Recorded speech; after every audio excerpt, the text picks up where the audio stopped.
Hey everyone, welcome to the ESFL Analyst as previewing today's event, ESFL 147, a huge title fight in the making. I am your host for the Analyst Desk, Kingsley, and alongside me is FSK Ricardo and Satsman's Live. How are you guys doing today?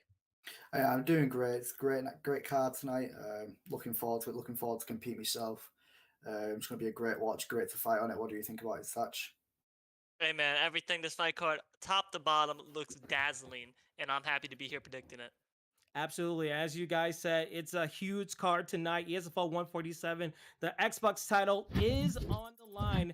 It will be Fadinator going against Caliber, a huge matchup for the Xbox title. And then our co-main event, Yorta versus Trixie Ships, trying to go into the number one contender spot. This card, top to bottom, amazing. But before we even get to the preview of this card, let's take a look back 2 weeks ago. We had a little bit of a hiatus last weekend, but ESFL 146, what a heck of a card. We saw a new championship get crowned as Nas was able to take the championship against Ed Parker. Spill Accents was able to win, and Daniel Freeman making such an impression in this fight. I mean, guys, talk about what you saw from possibly the fight of the year in the ESFL card.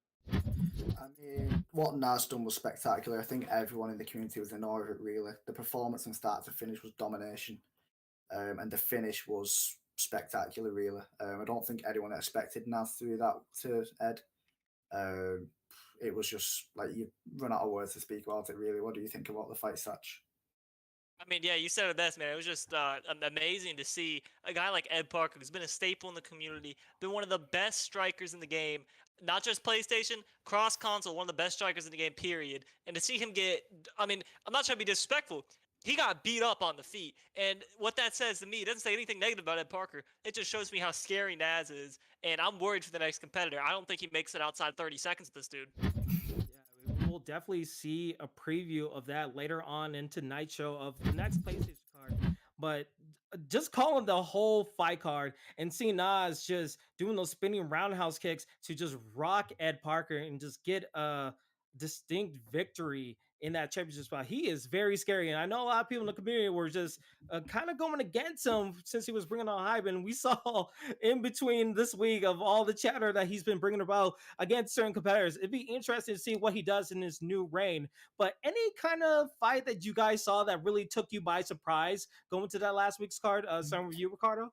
I mean, one fight that really shocked me was the Tadpole versus Spill fight. I mean, it started off and Tad looked like he was going to absolutely walk it.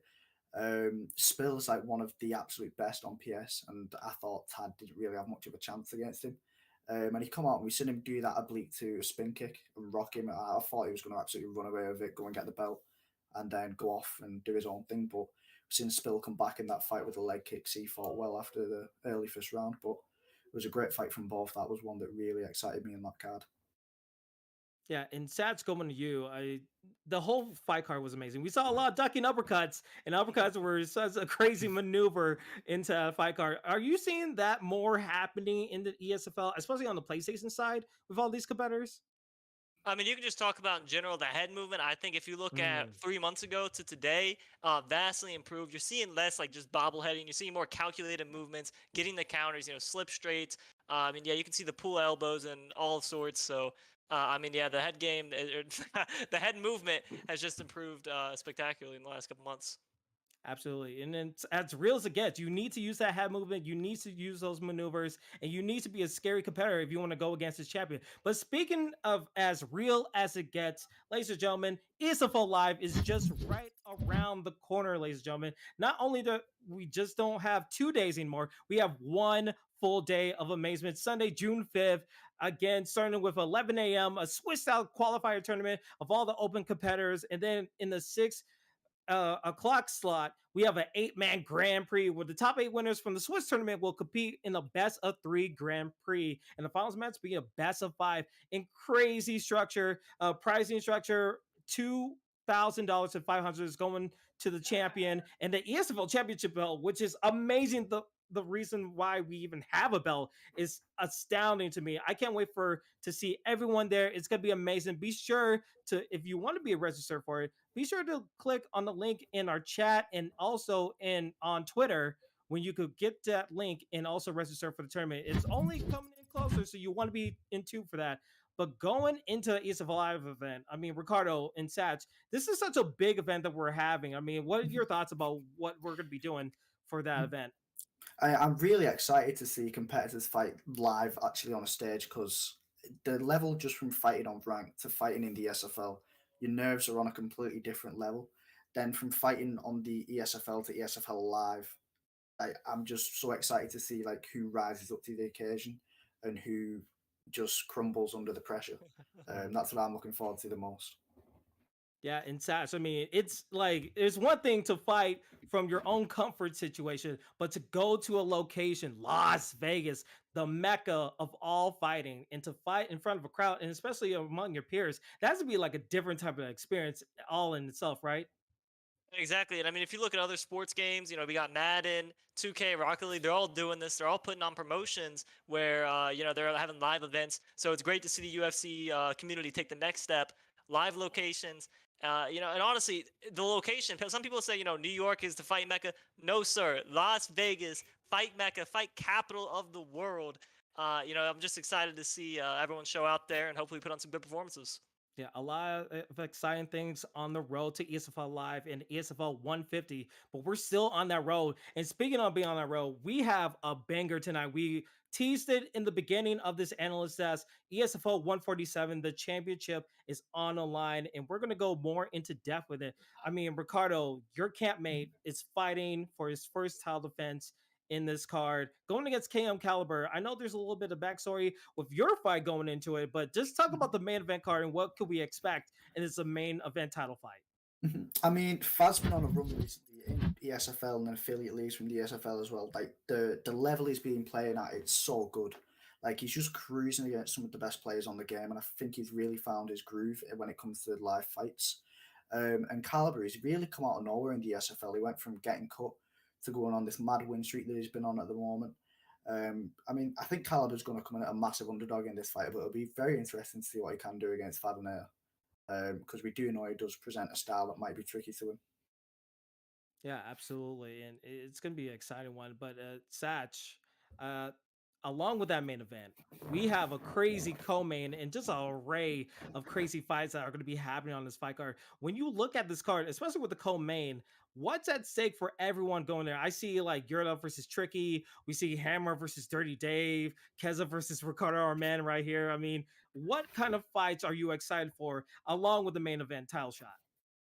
Well, what you got to look at, we're in a very unique situation here. We have ESFL 149 coming up and 150, which will be on both consoles. And Mm-hmm. so, if you're a competitor right now, there is no clear number one contender after this Caliber Fad matchup. If you look at the co-main event, which is normally the next fight, you got Yorta, who got a title shot. I mean, I believe ESFL 143 or 145, and Trixie just coming off losing his belt. So if either of these guys get a win, it doesn't necessarily guarantee them another title shot. If a guy like Dirty Dave goes out there and performs extremely well, he could come in and steal that spot. And then if you win that fight, you win the championship at 149, ESFL 150, you're guaranteed to get a super fight with one of these legends. If we look at ESFL 100, they pulled out all stops. We had Marshall Mine in that card, Prioxis, I think GOAT 1090. All those guys were on that card. So, I mean, I think it's very big. If you're trying to build your brand and you're one of these guys that is just really close to the number one contendership shot, you don't just need to win. You need to impress everyone and get that title shot, earn what's yours, and get that money fight, baby. Yeah, and that's the interesting thing about the ESFL right now. In the beginning of the season or this half season, we saw like a certain type of fighter kind of dominate and keep the title for himself through the Xbox side and the PlayStation side. But now it seems like there's an array of contenders, challengers, a new breed of fighters that really have a chance and can make their mark into the title scene. So a lot of things are happening, and it's very entertaining for a lot of the fans. But one thing that seems to be like an underground, underlying thing is the discussion of mirror matches. I know mirror matches have been playing so heavily in competitors because you want to get the best fighter going against your best opponent and use the same type of skills. But Sats, I'll go to you on this. What is your thoughts about the mirror matches and just the product in general going for the ESFL community? Yeah, so what you hear for mirror matches a lot is that people want to use the best fighter, and it's the only true way to demonstrate your skills at the game. The Conor McGregor mirror match, I did a study on this. We saw this Atmo show. 20% of ESFL fights are Conor McGregor versus Conor McGregor, and at some point that gets a little boring. And I mean that's a crazy statistic there. The competitors, they feel like this is what they need to do. If you don't go Conor, you're at a disadvantage, and that's who truly shows who the best competitor is. From a fan perspective, if I'm someone who's never seen the ESFL and I turn it on and I see two guys that are the same person fighting each other, I'm either going to be confused or I'm just not going to want to watch it. As a fan, that's me. Other people have their opinions. That's how I feel personally. Absolutely, and you're entitled to your opinion right there. It's always an interesting specter. But Ricardo, you're fighting on this card later tonight. Yeah. Just get your thoughts of the chess match or the fire selection. Do you want to avoid the kind of mirror matches, or do you just think of like I need to go with my best fighter possible and just Yeah. that's where the discussion ends? Yeah, you want to go for your best fighter possible. I understand the point Satch makes. It is like a viewer might not understand it, but it's like any single weight. If you go middleweight, Robert Whittaker, his move set, his footwork, it's better than anyone else in the division.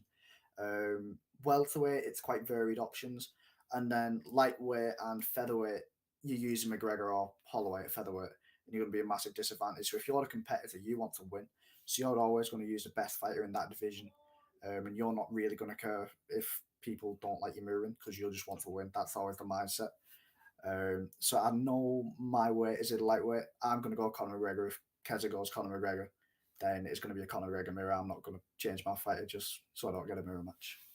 Yeah, and that's a very unique perspective to have, and that's like what the pros and cons weigh so heavily. You want to make a better product, but you also need to take care of business in general. So it's very nice to have those two perspectives. But going into this whole card, we still got to make predictions, ladies and gentlemen. Ricardo, we're not going to make you biased or anything, but I want to get your thoughts on the main event and the co-main event. Who do you have going to possibly 149 or 150 as possibly the champ or taking out a victory in this card? I'll start off in the core main event, Trixie versus Yorta. I mean, it's a toss-up really. Both great fighters looking to get to another title shot or reclaim the belt. I feel Trixie might just grind out on Yorta. I think Yorta's the better striker, but Trixie's overall game is probably better than Yorta's. And I think he might just grind out a win, maybe wearing him down, finishing him the later rounds. And then in the main event, Fad versus Caliber. I think people are underestimating Caliber in the fight. I think it's going to be a lot closer than what people think. But I still think Fad's going to get a finish maybe round 2, 3, around that. What do you think, Satch? Yeah, I'll just piggyback off the co-main event. I do think Trixie, personally, I think Trixie's the better fighter than Yorta, and I think it's just so hard. The way he mixes combinations, mixes strikes up, you never know what's coming. And I mean, unless if you want to take out Trixie, you gotta put the pressure on him. You gotta hit him a lot. If you're not doing those two things, he's gonna pick you apart from the outside, and he's gonna land a head kick you're not seeing, and it's gonna knock you out on the blind side. So I think Trixie gets a finish in that fight. Then we go on to the main event. In my show, I did say Fadinator would knock out Caliber, and I'm not changing my opinion. But I do think Caliber is, I'd be lying if I said he wasn't an underdog going into this fight. I don't think anyone's really given him the fair chance he deserves. He's gone on a great run. He's beaten former champion Hammer. I believe he had a really great fight with Trixie, even though he came out on the wrong side of that one in the ESFL. He put on a good show. And so he has the tools to beat Fadinator.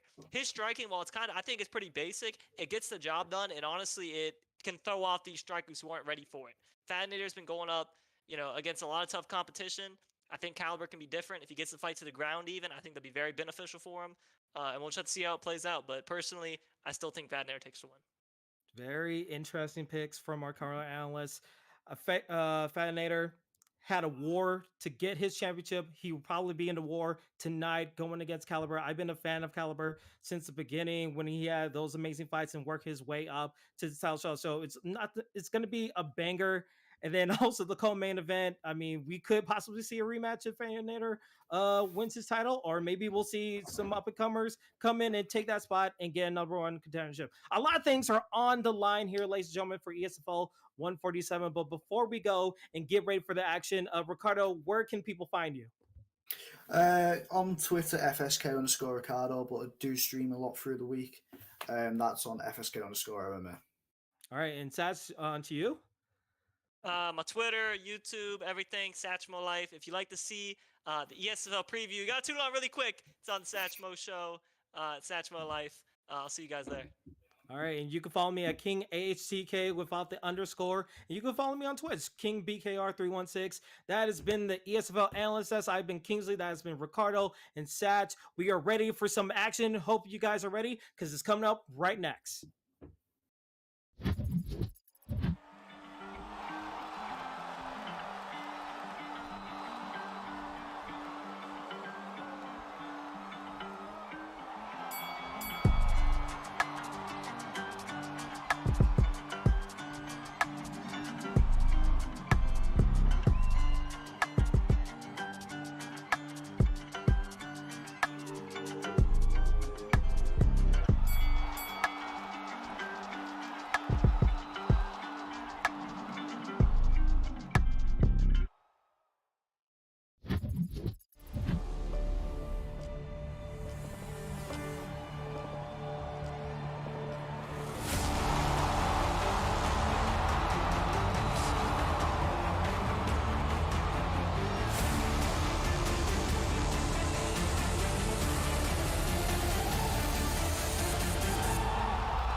Nice and fast, already try. Oh, beautiful counter to the takedown. Thank you for joining us tonight. A disadvantage to Zayef, but then he... A little too much on Trixie. Nice shooting, good turning.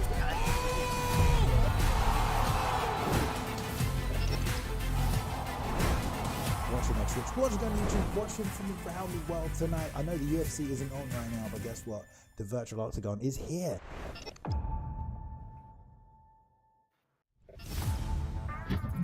Ladies and gentlemen, welcome back to the ESFL Gaming Network for ESFL 147, FSK Fadanator versus KM Caliber. The Xbox Championship is on the line. Somebody will be leaving with gold. And joining me in the broadcast booth is, as always, the #1 color commentator on the scene, Bruce Lee Rob. Rob, how are we doing today?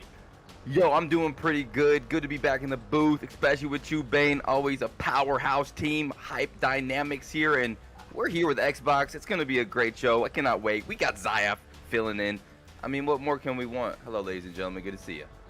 And talking about that short notice move from the young prodigy, this is what we want to see from a cat like himself. Willing to place himself in danger. Risky business not having a training camp, not having the usual factors in play during that lead up to a fight, and against a top 10 opponent in KM Drew. The boys in the analyst desk, great job breaking all of these fun fights down, but man, top 10 action, Rob. What's popping off the page?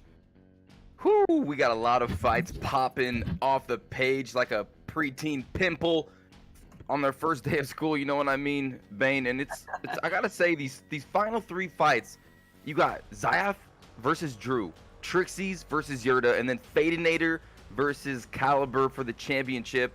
I mean, there's just so many good fights, but we're starting out with our first fight, Bane, with WebCam, one of the nastiest fighters I've seen, somehow has found his way in these prelim fights against Double Matt, the wrestling talent. It's going to be extremely entertaining. I cannot wait. So many good fights on the card. The 4 Horsemen, Holloway making his return. What about you, Bane? What do you think? What are you looking at here? What do you find exciting on this beautiful card we have here today? Hey, first on the block, I have to echo your thoughts completely. These final 3 fights will be the ones to watch, in my professional opinion, due to the implications that are laid at the feet of those 6 competitors. Who knows what's going to happen in this main event? But moving forward, that next title shot is supremely up for grabs, and any of these top 10 competitors with a solid, seriously convincing performance today could be a big highlight. Knockout could be a grinding out 30-27, 30-26 decision. If it's big, it might warrant a title shot. So those those last 3 rather, are really the ones that have got my eye. But TMF Maddie D, the undefeated 2-0, number 13 ranked competitor, has been grinding his way through the ESFL. We all know about Maddie's tenured experience in these regional promotions. Now he's in the big show and undefeated, proving that he belongs here. He's got my eye, but like you mentioned, this first fight of the night, number 32 ranked Double Matt taking on the number 26 ranked LWCIA WebCam. WebCam 5-6 this season. He's lost 3 consecutive ones since his co-main event booking versus Hammer. And, you know, he's a nice guy at the end of the day. He is truly a fighter's fighter, somebody that gets in the cage no matter who he's, linked up opposite against. But the skills do have a ceiling to some way, shape, and form, and I think that he's found that, but that doesn't mean he can't break through, and it starts today against Double Matt. Double Matt was defeated in his debut, lost to EK Elitist at ESFL 145, believes he has a bit more to show, and he's got that opportunity against WebCam. Rob, what do you make of these two competitors? Yeah, Double Matt is going to have to use his wrestling to get WebCam down. You know, WebCam has had 11 fights in the ESFL. He is a veteran of this division, and he is such a skilled opponent, and he has gone against some beasts in this game, Bane. And now we find ourselves here in the featherweight division, and it looks like Double Matt could be going with Max Blessed Holloway, and CIA maybe picking Brian Ortega, but we'll see. They're both just kind of chilling like some villains, and they're ready to Destructo Disc like Krillin, you know? Throw some energy beams at each other. I don't know. What's going to happen here, Bane? Simply don't know. But when you look at those fighter selections, right, T-City versus Blessed, you have an understanding of what each individual's game plan is going to be. Ortega likely looking to take it to the mat. Max Blessed Holloway, just a monster on the feet with the endurance, the chin, and the ability to throw a couple hundred strikes in a matter of seconds. We are underway. The first fight of ESFL 147, LWCIA WebCam versus Double Matt, to determine who gets the win to kick things off. Down at 145 pounds. Rob, I'm excited today.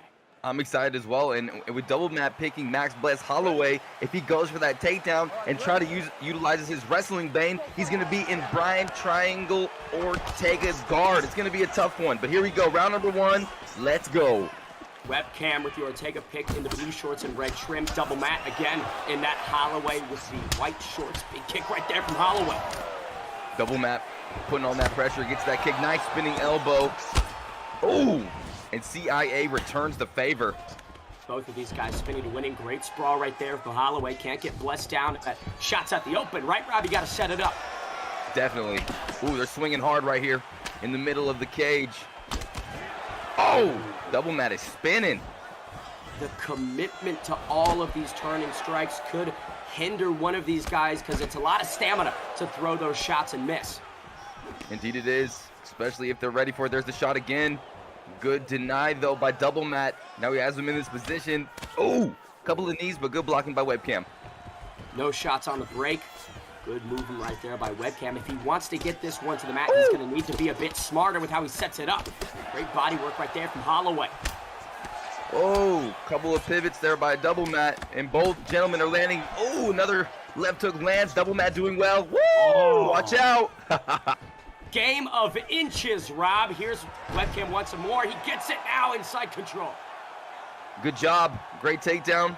Double Matt scooting out to half guard. Now we're going to see what WebCam has on top with this beast of a player, Brian Triangle. Ooh, but watch out, Bane. The get up. Double Matt, good play. You can't let that happen if your WebCam 2 minutes and 16 seconds remain in this first of 3 potentially. And it just feels like Double Matt's a step ahead. It does. Oh! Speaking of a step ahead, he's got him rocked. Down he goes. Beautiful shots. WebCam touching the mat, now trying to angle off, but he is trapped against the cage. Oh! T-City with a big spinning kick to the chin. Sweet little, oh my goodness. Backhand to the face. There's the takedown again. WebCam able to stop the momentum of Double Matt with another takedown. Good job.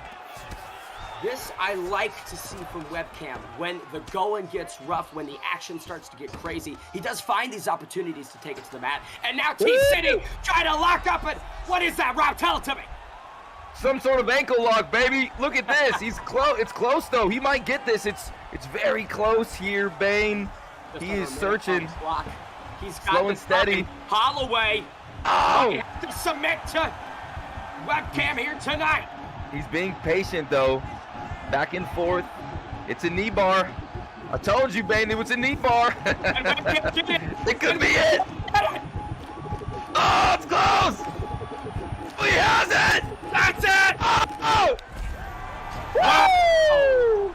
Seconds before the bell sounds, LWCIA webcam back in the win column tonight with a knee bar over double Matt. Matt falls to 0-2. Rob, when was the last time we saw a knee bar in the ESFL? It has been a while, and it just seemed like it was so slow and drawn out. You know, I can feel the pain right now. I mean, that was nasty, but that's the kind of danger that you face when you're facing this sort of player, especially when he's using Brian Ortega. Woo, beautiful win. He took him to T-City in such a big way, man. I mean, look at how he's twerking that right knee of Max Frost Holloway. The only way out was to submit. Great win from LW Webcam. And just like I was mentioning before that fight had begun, it had appeared like there was a ceiling that Webcam had reached. But again, like I mentioned, that doesn't mean he can't break through it. In my mind, right, the skills seem to be improving. That ceiling might be glass. I think he can bust through. Fantastic effort from him. The number 26 ranked competitor now turns his eyes forward in the rankings instead of backwards. And Rob, we're similarly looking forwards to the second fight of the evening. Number 27 ranked KM Noetta versus the number 24 ranked FSK Jamie Bucks. Noetta 2-3 overall, winner of the original roster rumble, and he will be flying in from Sweden for ESFL Live. What a committed competitor. FSK Jamie Bucks 3-5 overall this season, filling in for KB King on short notice. He competed in that first season Grand Prix. I mean, these are tenured competitors. Rob, what do you make of these guys? Yeah, definitely. Both guys have some fights already in the books, and you know, Jamie Bucks filling in on short notice. We'll see what he brings. High level grappler, great knowledge of the clinch. He loves to drag his opponents into the deep water. Noetta is so skilled, so well-rounded, always dangerous. And here we go, the lightweight division. Let's see who they decide to pick. Mr. Noetta looking like he's going to search for that Dustin Poirier pick. And maybe Tony Ferguson for Jamie Bucks here, Bane. Gotta swallow some more honey, Rob. Lubrication. I gotta coat the vocal cords, as you know. El Kakui versus the Diamond. Great stylistic matchup. Striking is sort of more traditional boxing from the southpaw in Poirier, and then unorthodox creative with the elbows from Ferguson. We'll see which one reigns supreme at 155 pounds. No! It's gonna be Amir. Oh, boy. DP versus DP. Well, you know what? Jamie Bucks might just be looking at some of the stats on Poirier, could be trying to gauge what the Louisian brings to the table. I mean... He denied the fight. Hey, interesting. Rob, he didn't like what he saw on Dustin Poirier. Something stuck out to him, and he said, nope, I'm out of here. Yeah, a little bit of a reset, you know, mental reset right there. Just probably kicked his Xbox a couple times and smashed it, unplugged the cord, and just, you know, a little bit of a refresh there. Hey, we know how tricky these Microsoft consoles can be, Rob. If one pinky toe is out of place and you just nick it the wrong way, could be game over. We'll let them set it up. We'll have the boys in the backs try to communicate and get that one going, because look at it. I was invested in this one. Kingsman versus the Flow State Kings. Anytime you have that royalty combining and coming together, it does create a spectacle. And like you mentioned, these guys are very well-rounded. Eye-level grappling from Jamie Bucks. I wanted to see KM Noetta deal with that. Noetta, more striking focused, right? He's sort of on the back foot. He's patient. It does seem Dustin Poirier on both sides, though. KM Noetta and Jamie Bucks at 155 pounds, both opting for the Southpaw Louisianan. Second fight of the night. ESFL 147 trudges along into this one. Looks like they're ready to go. It seems that we have the Dustin Poirier mirror match, if I am not mistaken. Here we go. Second fight of the evening. Round number 1. Good touch of gloves to start things off. Look at this. Jamie Bucks already in that orthodox position. Left hand forward. Interesting move. Even a lot of shots here, though, from Noetta. Noetta catching that lead hook right there from Jamie Bucks. Opening up with a lot of straight punches and some T-kicks as well. Good stuff so far from Noetta. Love the investment downstairs from KM Noetta. He's really chopping that lead leg. And once again, have to mention Jamie Bucks putting himself in a disadvantageous position, going orthodox with Dustin Poirier immediately. I mean, you lose a couple stats that way, but man, making the most of it with that right hand. Right, maybe he just feels a lot more comfortable in this orthodox stance. He's going to lose some of that power, some of that pop. Noetta walking him down here, but man, that right hand connected beautifully from Jamie earlier. Oh, again! what the scholars say, power's not needed when precision reigns supreme. Jamie Bucks looking like a sniper inside the octagon, just like that Superman punch from Jamie Bucks. Watch out, that beautiful duck of that head kick. The Superman punch is not the shot I would have picked, but, a good shot indeed. Feeling you would have opted for something more powerful, Rob, in that situation. It would have been over. Hey, that's why you're in the booth. It wouldn't be fair if you were there. Shot right there from Jamie Bucks. Noetta, nicely defended. Ooh, definitely. Now he has him against the cage. Let's see what Noetta does with it. Oh, beautiful pull. Cracks him. Body shot to bound. Look at this, though. Right leg compromised for KM Noetta. Catches it. Pushing him against the cage. Oh, flying knee. Watch out. Lands it. Tell me about this head health differential. Seems like KM Noetta has a slight edge in terms of that durability as we approach the final 2 minutes of round 1.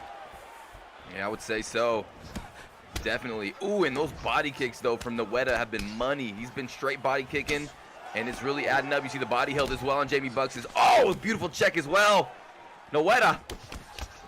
Talking about money, looks like Jamie Bucks making a couple withdrawals. Oh! Big check right there, though, for KM Noetta. Yes, he is making those withdrawals, but he's got to be careful because he's getting taxed with that leg. Big push kick right there. KM Noetta finally getting Jamie Bucks out of his immediate personal space. 60 seconds remains in this first of 3, potentially at 155 pounds. Yeah, I'm starting to feel a little momentum shift, and I think Jamie felt it as well. Beautiful takedown with 50 seconds left into the side control position. He's landing some vicious elbows, and there's Noetta scooting into half guard and getting it denied there as well. Close round, Rob. I mean, there was that leg rock that Jamie Bucks was able to get on KM Noetta, but in terms of scoring, how would you score this one? Again, 20 seconds left, but where were you going? Yeah, definitely, I believe Noetta with those. He did get his leg damaged early, but then he started checking kicks. He's landing that rear body leg, or that rear body kick a lot, and he's doing some damage. I think Noetta, takes this round easy. How about you, Bane? First 5 minutes, have to completely agree. Jamie Bucks, right? 11 strikes. Noetta, slight edge with 13, I think it was. But look at that control time, that final minute. That's what the judges are going to think moving forward into round 2, is how that last round ended. This one's getting going underway. Jamie Bucks in the blue, KM Noetta in the black with the red trim. Very close fight, though. You see the stats. So freaking close here. Ooh, the front kick misses. Here we go. Oh, vicious leg kick by Noetta. That's something that we see appearing more and more often, is investment downstairs and those cap kicks. I mean, it just pays dividends as the fight progresses. It really does, it messes with your opponent's game plan, cuts them off when they're trying to go left or right or pivot. And right now, Jamie's in the face, popping him. Ooh, beautiful check. Oh!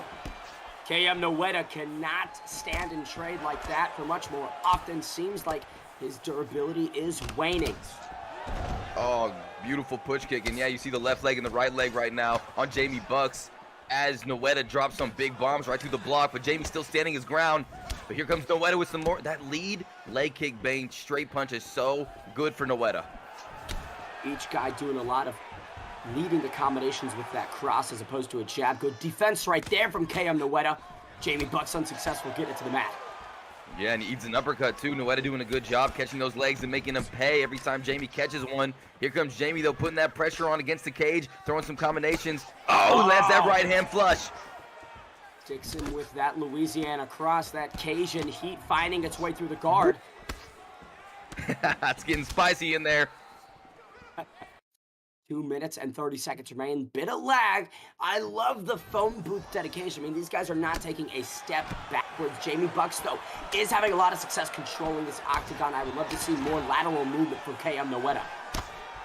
Yeah, most definitely. Jamie's standing right in front of Noetta. Noetta's taking advantage of it, really landing some heavy shots. But here's Jamie in the clinch, mixing in that takedown. Good job. Ooh, stacks him. The get-up is not there. He denied that beautifully. Jamie on top now. Let's see what he's got on the mat on top. Right in the full guard, Bane.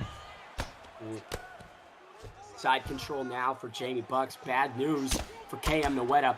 90 seconds remain on the clock, and this is exactly what Jamie Bucks had in that first round. Remember, Rob, it was all control to close out that round. Right, and again, he is doing a good job postured up here, looking to do some damage. unable to get anything crazy up. He's gonna hop over, put that hook in. Noetta's not having it. Nice little flick on that left side. And full guard for Noetta. Good job. Like we mentioned, he is as well-rounded as they come. The Kingsmen do a great job of prepping their competitors for every eventuality, but full mount here for Jamie. Bucks can't keep it. Noetta does regain that half guard. Only for a moment. Bucks back into the full mount. Beautiful stuff at the end of this round, yes. Jamie Bucks just swimming and flowing. Unfortunately, unable to get a lot of damage off, but here we go. Ooh, good deny by Noetta. Oh, they're denying each other. Oh! Oh! Massive reversal. Jamie Bucks ends up locked in that triangle at the bottom. Not the way that Bucks wanted to end round 2, but I mean, you think about the control time, 1:40 in that second set of 5 minutes. You have to believe Kea and Noetta could be fishing for a finish in round 3.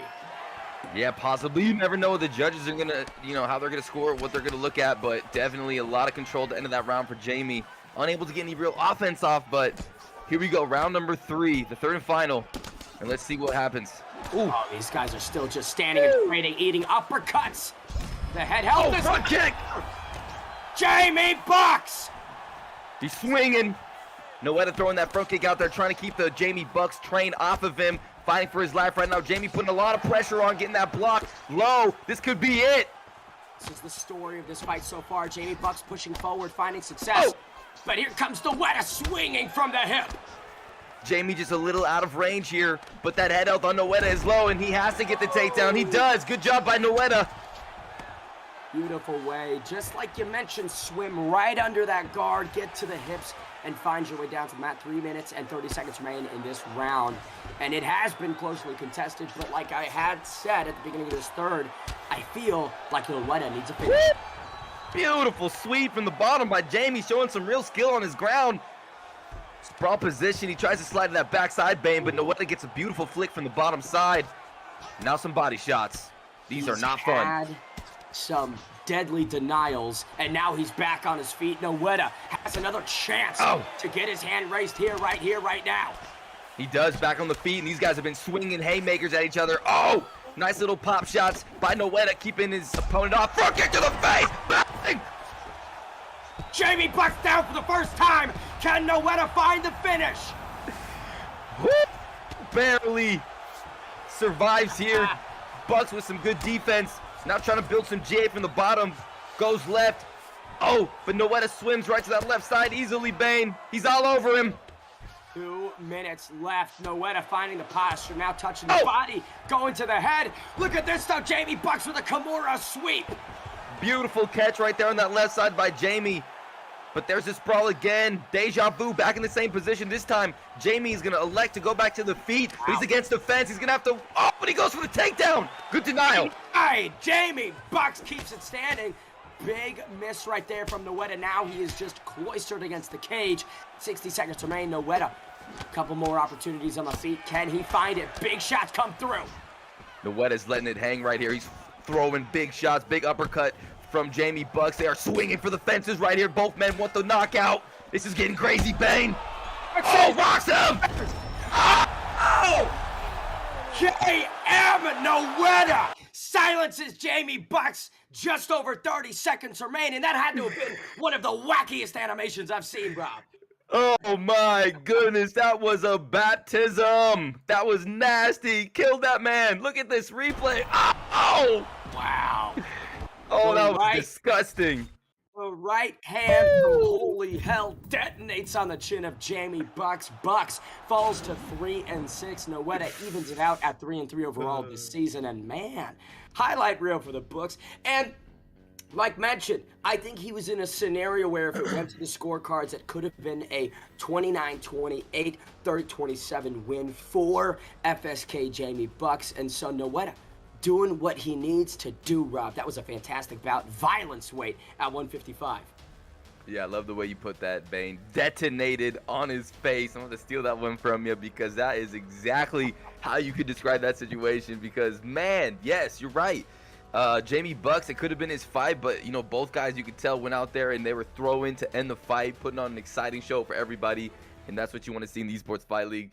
That was awesome. Noetta with a big win, now 3-3 over a tough Jamie Bucks. And you saw from the bottom, And in the ground exchanges, Jamie was doing a lot of good things, sweeping from those bottom positions to get on top, Bane. What a freaking fight. We're packing on some pounds. The third bout of ESFL 147 will be contested at welterweight between the number 22 ranked Bucko and the number 19 ranked BFAB Warbzy. Warbzy undefeated this season, 1-0. He has a reputation in some of these other regional promo leagues as a can't-miss competitor. Must-watch TV is BFAB Warbzy. Bucko, on the other hand, 1-2 this season. Most notable thing about Bucko is he spars with Suave Jamie. Jamie being one of the top competitors in the world. I mean, we've all known, we've all seen Suave Jamie's skills. If Bucko is one of his main training partners, you have to imagine that he's got some of it. Rob, what's your take on these top 25 competitors? Yeah, you know, Warbzy, I'm very excited to see. I mean, can't miss. He's got an exciting style. I am very excited to see what he brings to the table, but Bucko, I mean, if he's sparring with Suave Jamie even a little bit, you're going to pick up on some skills. You're going to become sharp as a razor fighting someone of that talent. So he should bring a lot of good kickboxing skills. He's going to be good in his back foot, solid defense. And in this welterweight division, he seems like he wants to pick Kamaru Usman, and Bucko maybe Rafael Dos Anjos. That would be an interesting matchup here, Bane. RDA versus the Nigerian Nightmare. I mean, obviously, we've seen how this one went, I believe, in person, but RDA presents some good counters. Never mind, that's completely disregarded. Now, Leon Rocky Edwards versus George Rush. St. Pierre, 170-pound action continues. GSP versus Edwards. Will say historical wins go to Warbzy 2-0 over Bucko. One thing to mention, while it doesn't help Bucko inside the octagon, he is pretty funny on Twitter. I'll give him that. Yeah. Hey, if he's funny on Twitter, he might be a little bit looser in the octagon with a big smile on his face. Here we go. But with George St. Pierre, he's got to be careful. He's got striking, but he's got to watch the chin. He's got to get the takedown. He's got to mix it up. But Warbzy with Leon Edwards, woo, Swiss Army knife in this division. Especially with those elbows that Rocky Edwards possesses. I mean, if one of those connects to the early rock for Warbzy. Right off the bat, Warbzy just completely clips Bucko. Now already has him on his back foot. This is an awful start for Bucko, the number 22 ranked ESFL competitor, not getting going in the fashion that he wants. If you're GSP, Rob, I feel like you want to take it to the mat ASAP. You definitely do, and you got to, get some respect on the feet, though, because right now Warbzy is just already in flow state. You see his defense with his hands, on these blocks to the body. I mean, he's looking very, very sharp here early. 90 seconds have transpired. GSP eats another vicious Rocky left hook. There was a nice shot from St. Pierre there, but woo, Warbzy looking fierce right now. Oh, beautiful teep. Like you said, just that flow state that's already been achieved, that's hard to get somebody out of. The comfort that Warbzy seems to be in is unparalleled. 2 minutes have gone by, and Bucko not getting anything going. Nothing besides that left hook. He's putting some pressure on the block, but beautiful body kick again by Warbzy. Warbzy, though, using a little bit more energy in the first round than Bucko is. Couple feints from both competitors. Interesting that Bucko hasn't elected to shoot for a takedown yet, just to see maybe the defense of Warbzy. Definitely. Looking and prodding. Trying to figure out how he could do some damage. Oh, starting to connect here, though, with GSP. Uppercut sneaks through. This one, patient strikers, a calculated match on the feet. I like Bucko's attempts here, but it's just not really getting the results that he wants. Just under 2 minutes remain. Yeah, a lot of in and out. Ooh, connects again with that right hand and the knee to follow. Warbzy looking very good, but Bucko's right there as well. He's landing a couple shots here and there, keeping his defense high. This is a very close fight. Close fight, and in my mind right here. Oh! Bucko tease out for a moment there. That was sick. Little crispy, clean, quick combination from GSP. Crispy, clean, Krispy Kreme, baby. Where are some donuts at? 60 seconds remain in round number 1. I want me some donuts. Show me where they at.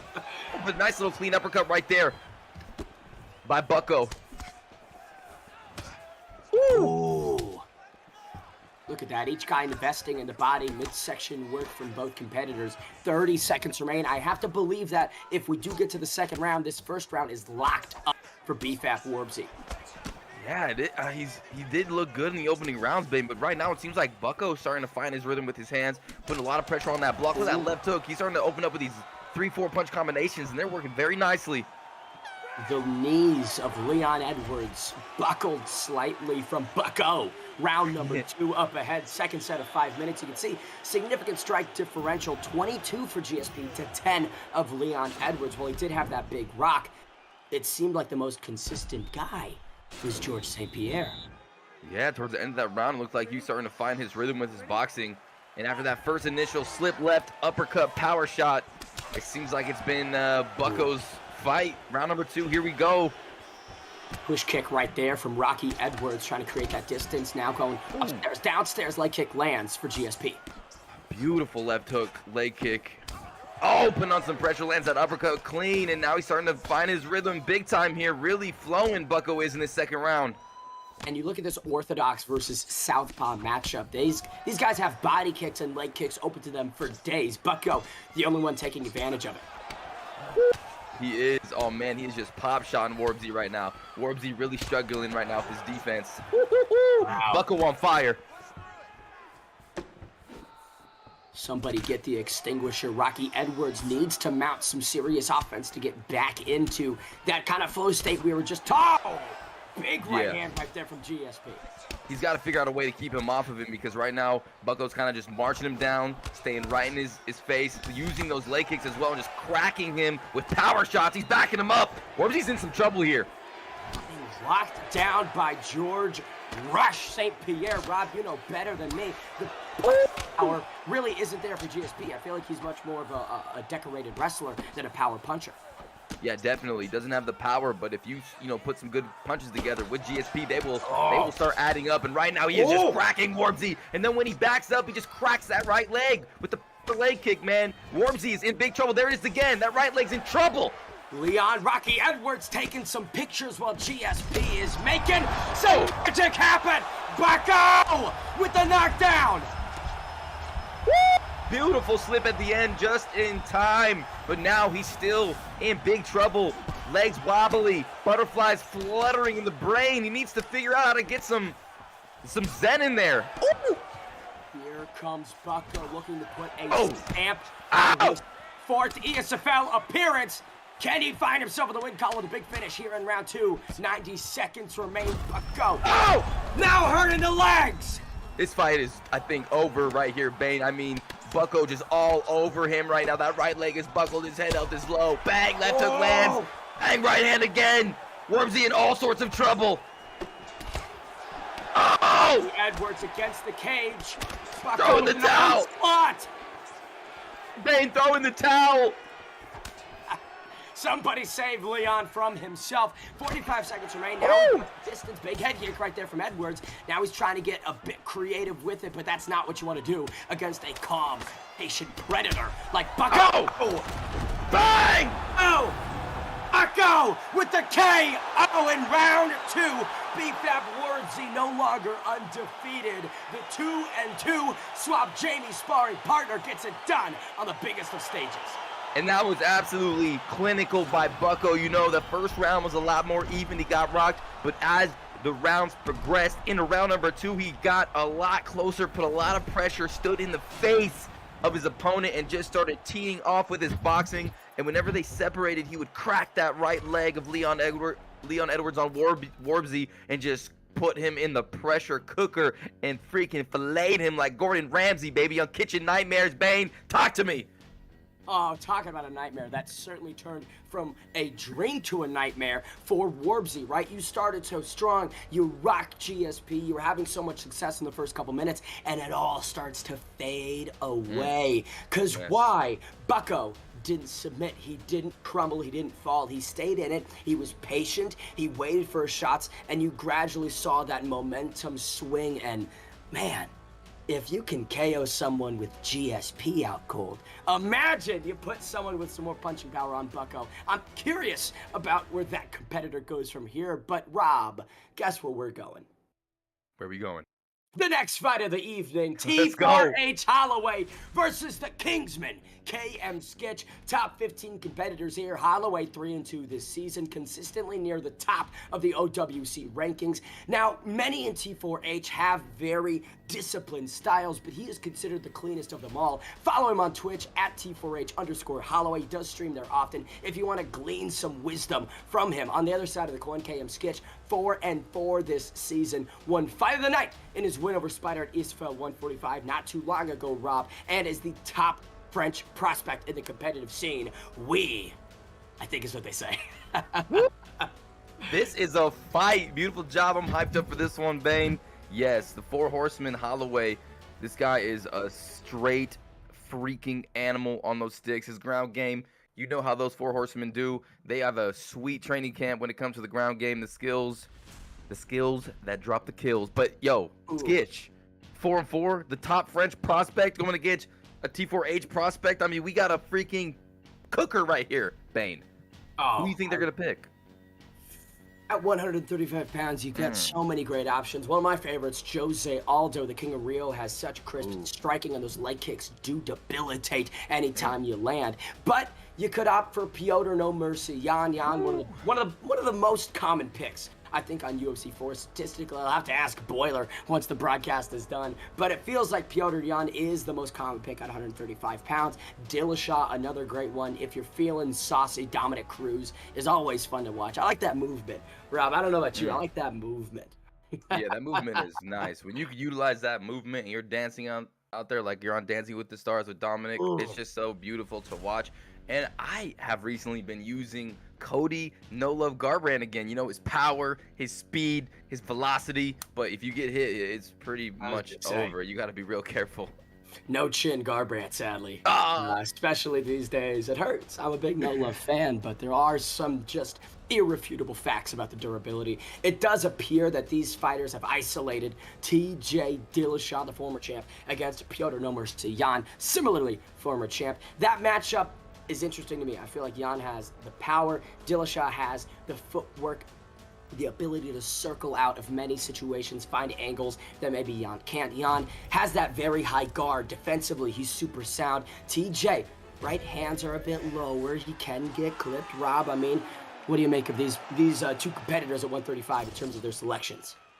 This is going to be a beautiful, amazing fight. You got TJ Dillashaw and Skitch, the French champion. And then you got T4H Holloway bringing in the power shots with Piotr Jan. I mean, this is going to be a show. Don't blink is all I have to say. Dan Merkley out of third man in the octagon. Skitch with the Dillashaw pick, the blue shorts on that red corner. You could see T4H Holloway with Jan in the white trunks. We get going at 135. Right. And as Skitch comes out here, he's got to be very careful. He doesn't let his health get lower than T4H Holloway because that's the Force of Nature perk for Piotr Jan that will devastate and snowball. So he's got to come out early and get some respect. And right now, big shots being landed with that straight punch from, we got a little lag from Holloway. Yeah. T4H Holloway is finding that shin relatively early. Skitch dipping down to the leg kicks as anticipated, but in terms of what does more damage, right, that cross to the cheek will likely just kind of move the needle a bit more.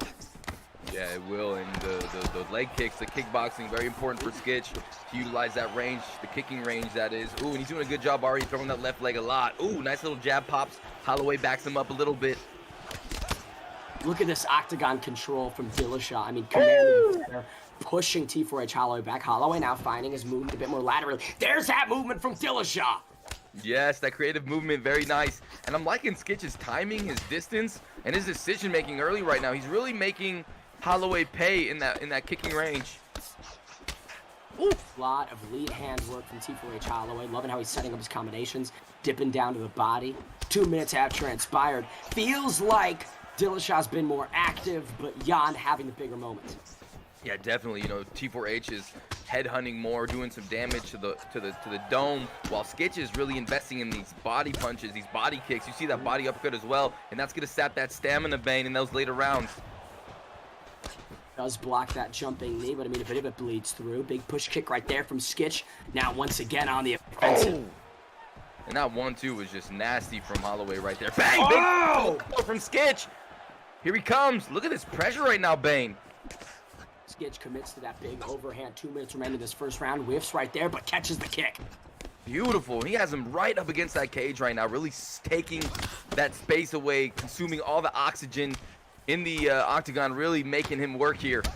And this is where fighters make mistakes, is when you're pressured against the cage like T4H Holloway is. You get desperate. You try to make things happen as opposed to wait for them. But look at the head health on Skitch. He's eaten a lot of shots to get to these positions. He has, yeah. Holloway is connected with some good shots. There's a nice lead hook straight as well, and they're powerful from Holloway. That body kick right there momentarily made Skitch switch stances. Under a minute remains, 45 seconds of round 1 at this bantamweight contest. Massive shots from Dillashaw. Beautiful slip right there from Skitch, and then lands another body shot. Skitch really doing a good job attacking the body, attacking the head, but Holloway also doing a good job fighting off his back foot, landing these power shots with Piotr Yan. What a fight we have here, ladies and gentlemen. Oh, that was close. Dig into the midsection. I thought there might be one headed upstairs, but each guy really brutalizing the body in these first 5 minutes. Loving the approach from both competitors. You can see Skitch 24 significant strikes, 2 T4H Holloway's 15. Edge, right, numbers-wise, goes to Skitch. I think that first round similarly would go to him. I would agree. You know, I really like what he was doing in that first round. You know, that in the first round, Piotr Yan's very dangerous. He took a lot of that stamina away. He has a little bit of an advantage here, Bane, and he's really mixing up his damage. Look, that body is getting hurt. He's got to be careful. Ooh. Goes up high is Dillashaw. You can see Holloway reach for their legs. Nothing going. Definitely not. Oh. A lot of range here now from Skitch. He does not want to get hit. Oh! Big shot by Holloway! No mercy! Pouring it on. Dillashaw stunned in the early moments of round 2. All right, that's huge right now for Holloway to get that big shot like that. Now Skitch a little bit more hesitant. He's got to be careful, Bane. Oh, look at that left hook of T4H Holloway consistently finding the mark. Skitch defensively, like mentioned, has the hands a bit lower, right? He's leveraging the movement, but he's eating too much. He has got to be careful that he does not lean into any more hooks, because that will be lights out right now. Holloway in control of this second round, Bane. Touch, boom from T4H Holloway. He is cooking up something in the kitchen. I can feel it, Rob. I can smell it, and it sounds like a big, beefy burger right to the face. Oh! Woo! This is getting crazy right now. Any of these shots that lands here could be all she wrote for Skitch, but he's still standing right in the face of Holloway, putting on a lot of pressure, not really adjusting here. Ooh, good combo there from Dillashaw. Ooh. You can't write Skitch off. This is a competitor that goes out on the shield, but until you can get him, he is a live dog. Here comes Skitch! And he leaned into it, and that's the one I thought would put him out. And it does. That is it. Mercifully, the stoppage comes just over 2 minutes left in round 2. T4H Holloway just kills Skitch. I mean, that was clinical. That was cerebral. That was an execution. Woo! Yes, it was, and it was that left lean from Skitch. That left lean was I knew it was gonna get him in trouble. Wow. The right hook was there, and oh my goodness, he downward dogged him. Crumpled like a scarecrow. Skitch just, I mean, out on the feet. Look at that. You could have stopped the fight right there. All of these follow-up shots were unnecessary. Man. You gotta give it to Skitch though. He came after T4H, really did a lot of good work with his kicks, with his pressure. Unfortunately, though, he took too many shots, too many lean-ins to those power punches on Piotr Yan, Bane, and then in that second round, he just didn't have the head health to continue that strategy, but he still came after, put the pressure on, and that was a great fight, and it takes 2 to tango. Great job by Skitch. T4H Holloway, though, Bane, with a big dub over a dangerous opponent. I'll say maybe not the cleanest of performances for T4H Holloway, right? Mr. Clean himself. But it was greasy, it was slimy, and at the end of the day, boy, he pulls out the W, gets the hand raised. And now we move on to the 5th fight of the evening. ESFL 147 progresses to the number 10 ranked RCM Davakin taking on the number 13 ranked undefeated TMF Maddie D. Maddie D 2-0 this season, finished KM Motown and the aforementioned KM Skitch on a 2-fight finish streak. Sees this as a chance to prove and legitimize his contendership within the ESFL. Davakin, a veteran, a legend of the scene, has done so much for the sport. 4-3 this season. His losses are to the best of the best. Emmer, Yorta, Zayef. He was the first ESFL UFC 4 champion at Xbox, and he will also, Rob, be at ESFL Live. What do you make of these two competitors? Top 15 matchup continues. It's going to be a really big test for Maddie D. You know, he's 2-0. He's finished Skitch, who we just saw, very talented kickboxer, a lot of pressure. He's finished Kingsman, M-Town, 2 Kingsmans dispatched in the ESFL, very hard to do. He adapts very well, Bane, 13th ranked, but now he's facing a veteran, a former ESFL champion, someone that knows how to adjust, knows what to do when it gets gritty in there. You know what I'm saying, Bane? This Davakin is a monster. He'll put some pressure. He's elite in all areas of the game. This is the big boy test now. Now, Bane, Davakin, though, he's facing 2-0 Maddie D. I don't know too much about this TMF camp, but they have been producing some great fighters, and it's going to be a good fight, you know? It's going to be extremely entertaining. Who do you think is going to take this one, Bang, if you were a betting man? If I were a betting man, if I had to predict anything, I would go with Davakin simply because of the experience at this level. Like I mentioned earlier, Maddie D has amassed a lot of experience in fights in other promotions. Davakin has done it all here in the largest one, the largest stage, and you know, the Kingsmen are fantastic competitors. They truly are, but KM Skitch and KM Motown, M-Town, they are not on Davakin's level. This is a step up in every way, shape, and form, but I think it is funny. I mean, if you're the Kingsman, you're thanking God that it's not Maddie D coming after another one. The KM Killer, baby! I mean, come on. Check it out, 2 of them. Either way, top 15 action, number 10 versus number 13, apologies, at 185 pounds. Robert the Reaper Whitaker on both sides. Now, the thing about Whitaker, in my mind, is there is a bit of a durability disconnect. If you can catch him clean on several occasions with 2 combos, it does spell the beginning of the end more often than not, Rob. Yeah, Whitaker has a lot of recovery, though. I think it's one of the highest in the game, so if you get hit, you can recover really fast. But, you know, in this mirror match here, and this is a big moment for Davakin as well. Don't be fooled. If he loses this, he falls out of the top 10. This is a must-win situation. Here we go. Round number 1, and that's opened up with a teep kick from Maddie D. TMF Maddie D in the black trunks with the gold trim. Davakin, the legend, in the green trunks with the gold trim.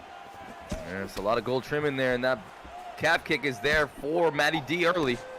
A lot of gold trim because these guys are rich with experience. So many fights under their belts. And mention Davakin, I mean, if you talk to any UFC 4 competitor, whether it be ESFL, Prime Time, other leagues, they know Davakin. Yeah, if you don't know Davakin, you've been living under a rock, because this man is a lethal killer. He's been competing so long, and here in this fight, he's kind of putting on that pressure, but Maddie D's doing a good job keeping him off with his striking.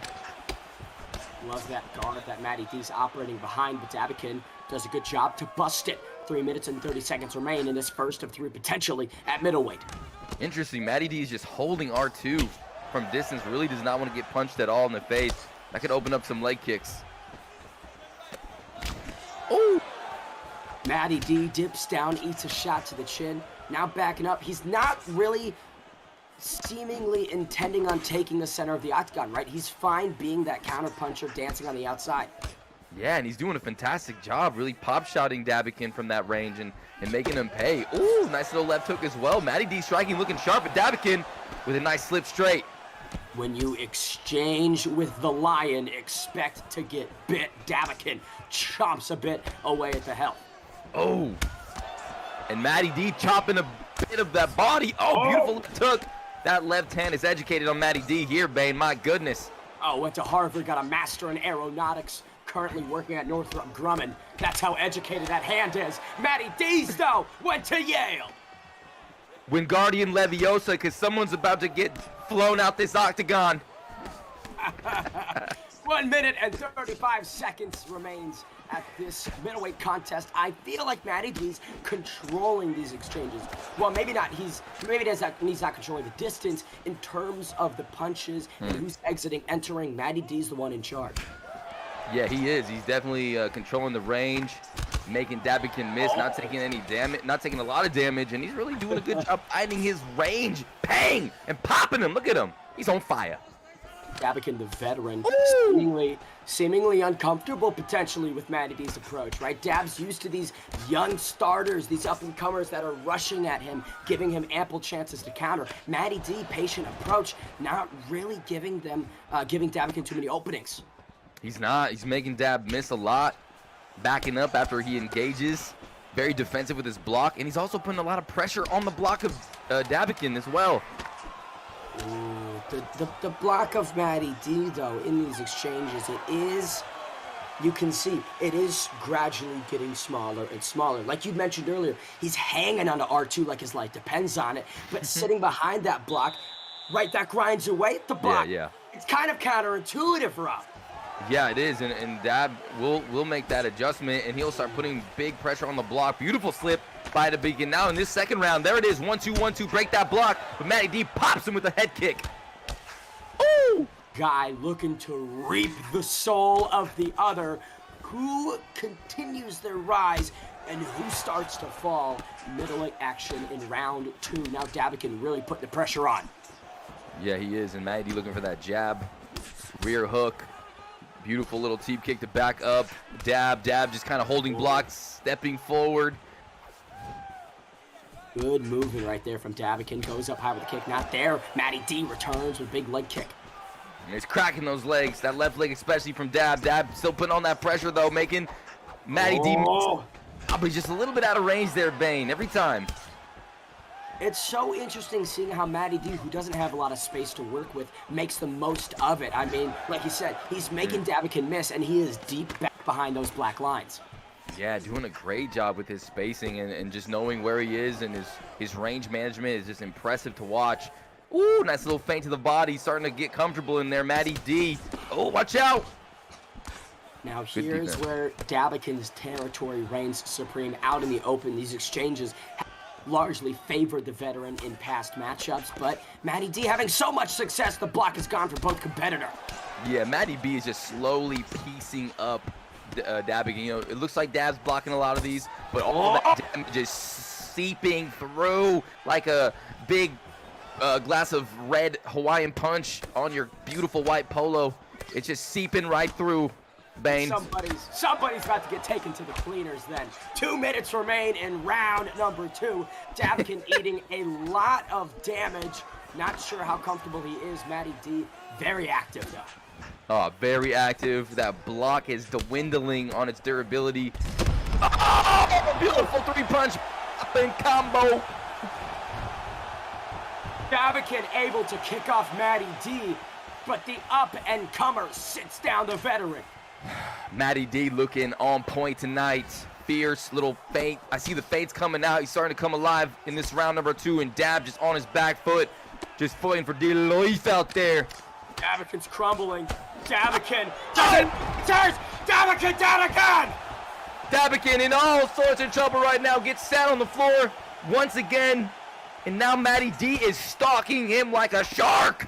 Wow. This is not what I expected. Late in round 2, Maddie D is having the fight of his life. He is. He's all over this former ESFL champion, and Dab really turtling up here, trying to find that one punch, that slip and rip, but he's being a little too passive here, I think. Oh! 3 knockdowns in this second round. There is no dispute. These last 5 minutes have been all TMF Maddie D.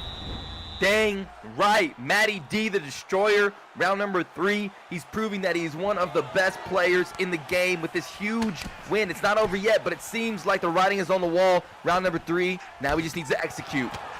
This is where the veteran experience comes through, though. Davakin has been here before. He has had compromised health, and he's still gotten the hand raised. Never count Davakin out.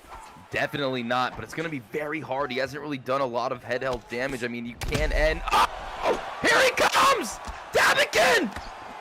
Whoa! Undefeated! TMF Maddie D, the Destroyer, walks through Davakin. Man, Davakin took a lot of risks right there. Really went for it in round number 3. Had that head health, had that 1-2 head kick, and he had to go for the knockdown or the knockout. Good job by Dav, but man, Maddie D with that pull elbow off that right hook, and there it was. Oh, that was just premier connection. That's no dial-up right there. That's freaking DSL. That's 6G, baby. That's next level in terms of connection. The consciousness you could clearly see departed the legend Davakin. Again, all respect to him, but TMF Maddie D now 3-0, moves upwards into the top 10. I have to imagine the ESFL belt is on the mind of that TMF member. What an emphatic performance. Yeah, that was extremely impressive. Maddie D, looked very good, on point. His range, his distance control. He was fighting off his back foot. He was making Dab miss. He was making him pay, coming with the pressure when he needed to. And that the ending of the fight, Bane, you saw that reaction. We really didn't see too many pull elbows from him, but he's got it in the bank. He's got it in the toolbox, and he is a dangerous competitor, taking out a top 10 Dab, former ESFL champion. He's coming. Opportunist, as always, and the opportunity, Rob, right now is for us to proceed to the 6th fight of the evening. ESFL 147 continues with the top 15 action, this time with the number 11 ranked FSK Ricardo and the number 9 ranked RCM Kezza. Kezza 6-5 overall this season, up and down like a roller coaster. Lost last week to KM Drew, and now on a 2-fight losing streak back to back. Unsure how many of these Kezza's had in his career because he is a consistently top performer at this level. Ricardo, on the other hand, 3-1, has not been quite active, but has been steady. 3-fight win streak, ESFL 127, 133, and 137. His only loss is against KM Noetta at ESFL 123, and we saw Noetta compete earlier tonight. That is a competitor through and through. The number 9 ranked Kezza versus the number 11 ranked Ricardo. Rob, who stays in the top 10, who leaves? We're about to find out right now who. We got lightweight. Looks like Kezza picking maybe Charles Oliveira. Who knows? But yeah, this is for some big points in the division right now. Sitting at 11, Ricardo, the Flow State Kings. They are so good with their flowing in the fight. And Kezza, though, he's got 11 fights, Bane. He's got some big wins. He's so good with his adaptability in these fights. He can fight against any style. He's holding that number 9 ranked Bane. I do not know. Look at how many fights they have between them. 226. 100 wins to FSK Ricardo, 126 to Kezza. I'm not sure if that influences anything, right? Because it does seem quite down the middle, back and forth, back and forth. The ping's also quite good, 70 milliseconds. Yes. It's no lag, no latency. This one's going to be in real time. McGregor on McGregor at 155 pounds, Rob. Oh, the Strikers delight out here. 2 talented, confident, well-trained individuals going in there to take each other's head off. And we're about to watch it live here. Let's go. Herb Dean, 3rd man of the octagon to get us going. Good touch of gloves to start things off. Jabs from that red corner. Again, FSK Ricardo in the white trunks, Kezza in the green. Here we go. We'll see who takes the advantage early. Both guys in the middle trying to keep that octagon control. Ooh, a little swing and a miss there from Kezza. The Celtic cross of the Irishman is lethal once it connects. That is known, documented, and logged for both competitors. Throwing big shots there. Ooh, Kezza connects with that lead hook straight. Ooh, body shots. We haven't seen a lot of early finishes, Rob. Typically, we've gone to round 2 more times than not tonight, but with the way that these guys are throwing, I can't imagine that this is going to go very long. Yeah, I don't think so. Throwing explosive bombs on each other with Conor McGregor, lighting each other up, standing their ground. There's Ricardo backing up a little bit. Good job trying to get some head health back, but wow, Kezza landing some really good stuff here, Bane. Kezza is as calculated as they come. I mean, he does not miss by inches, it's millimeters, but when he connects, it's the power of a rhinoceros. Yeah, a rhinoceros from Jumanji. Indeed it was. 2 minutes and 50 seconds left in this first round. Each guy operating a lot more with that rear hand than that front one. Oh! Sneaks in that head kick nicely.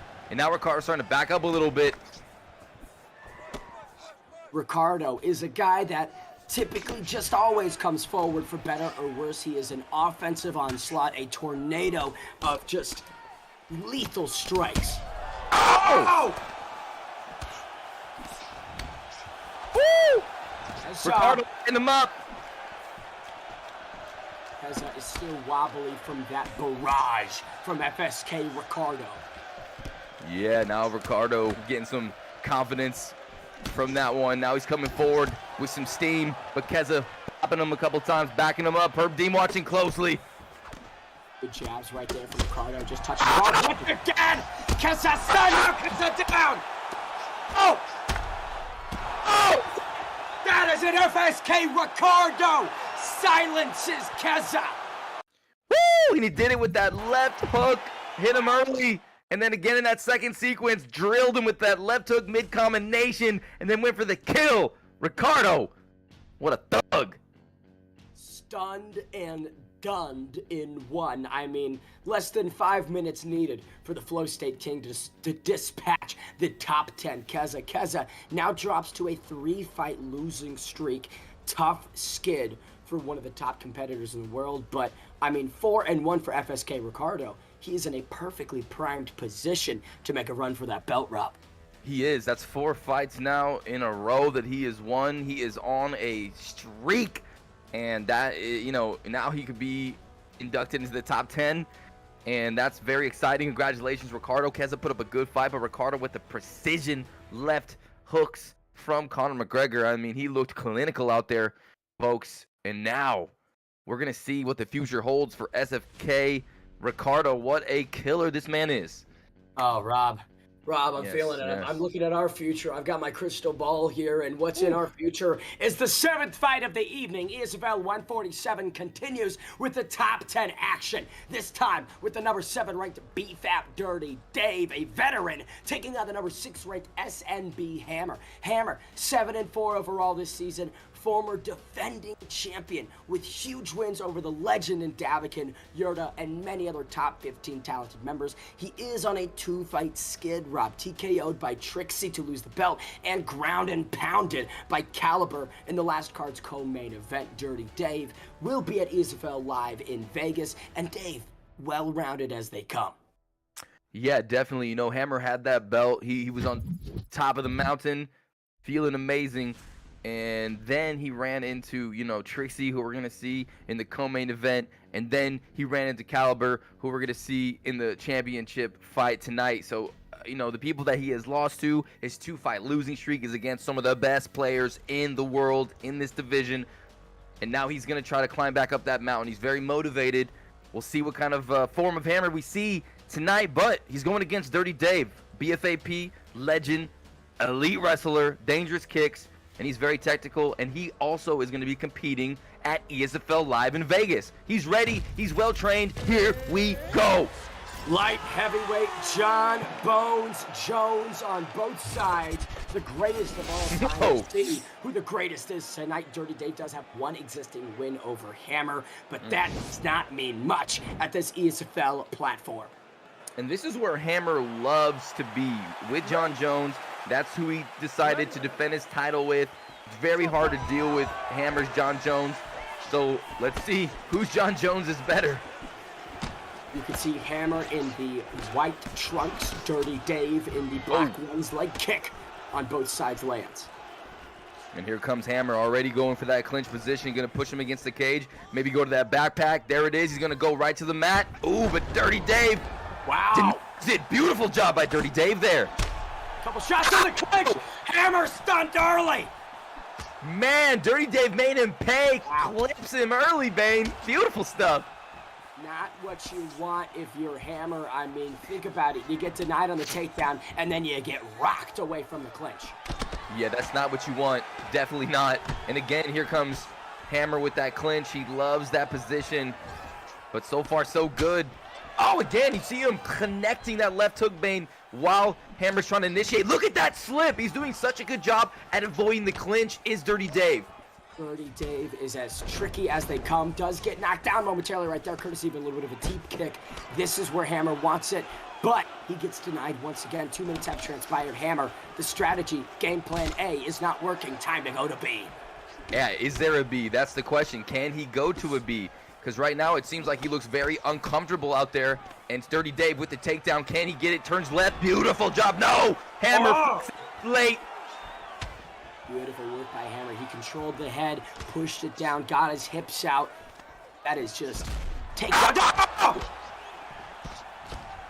Hammer now putting everything he has into Dirty Dave.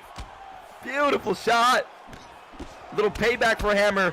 Bam, connects with a beautiful body kick. Dirty Dave switching stances. 2 minutes left. Great defense by both gentlemen. Takedowns are not there, but the defense is. Big knees to the midsection by Dave. Yeah, beautiful knees. Let's see what he does with this position. He drags him down. Now he's got the hooks in deep here, Bane. This is where it could get a little hairy for Hammer.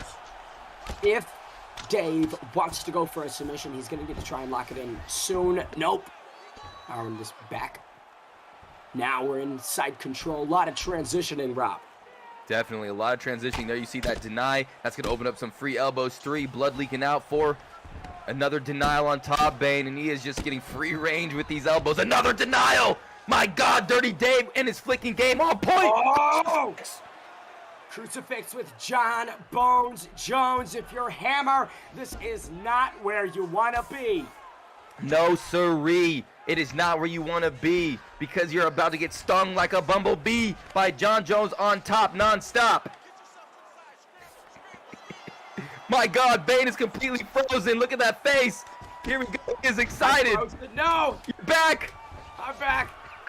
5 seconds left in this first round. It has been all action at 205 pounds. Rob, what do you think, or rather, who do you think is going to get the nod from the judges on that first round? Oh, I think Dirty Dave, definitely. You know, Dirty Dave connects early with the left hook. You see him really train well to deny and be ready for these clinch attempts from Hammer. And then when they went to the ground on top, Dirty Dave with some beautiful denials, and he's really controlling Hammer in the positions that Hammer usually controls his opponents, really throwing him off here. Plus that left leg, my God, is compromised on Hammer.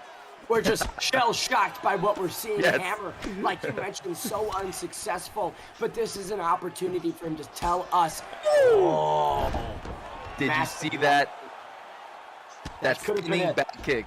He just stepped left, Bane, let it come by, and then cracked him with it. Now Dirty Dave back on top. Beautiful work by Dirty Dave. He is looking on point. Wow, look at that transition. Seamless into side control. Dave wants to get this back in that crucifix where he can land some of those vintage Bones elbows. There's a couple. Yeah, and Dirty Dave does such a good job at being patient. There's that top mount position, and now he's going to flatten him out here, Bane. This is very bad. Awful.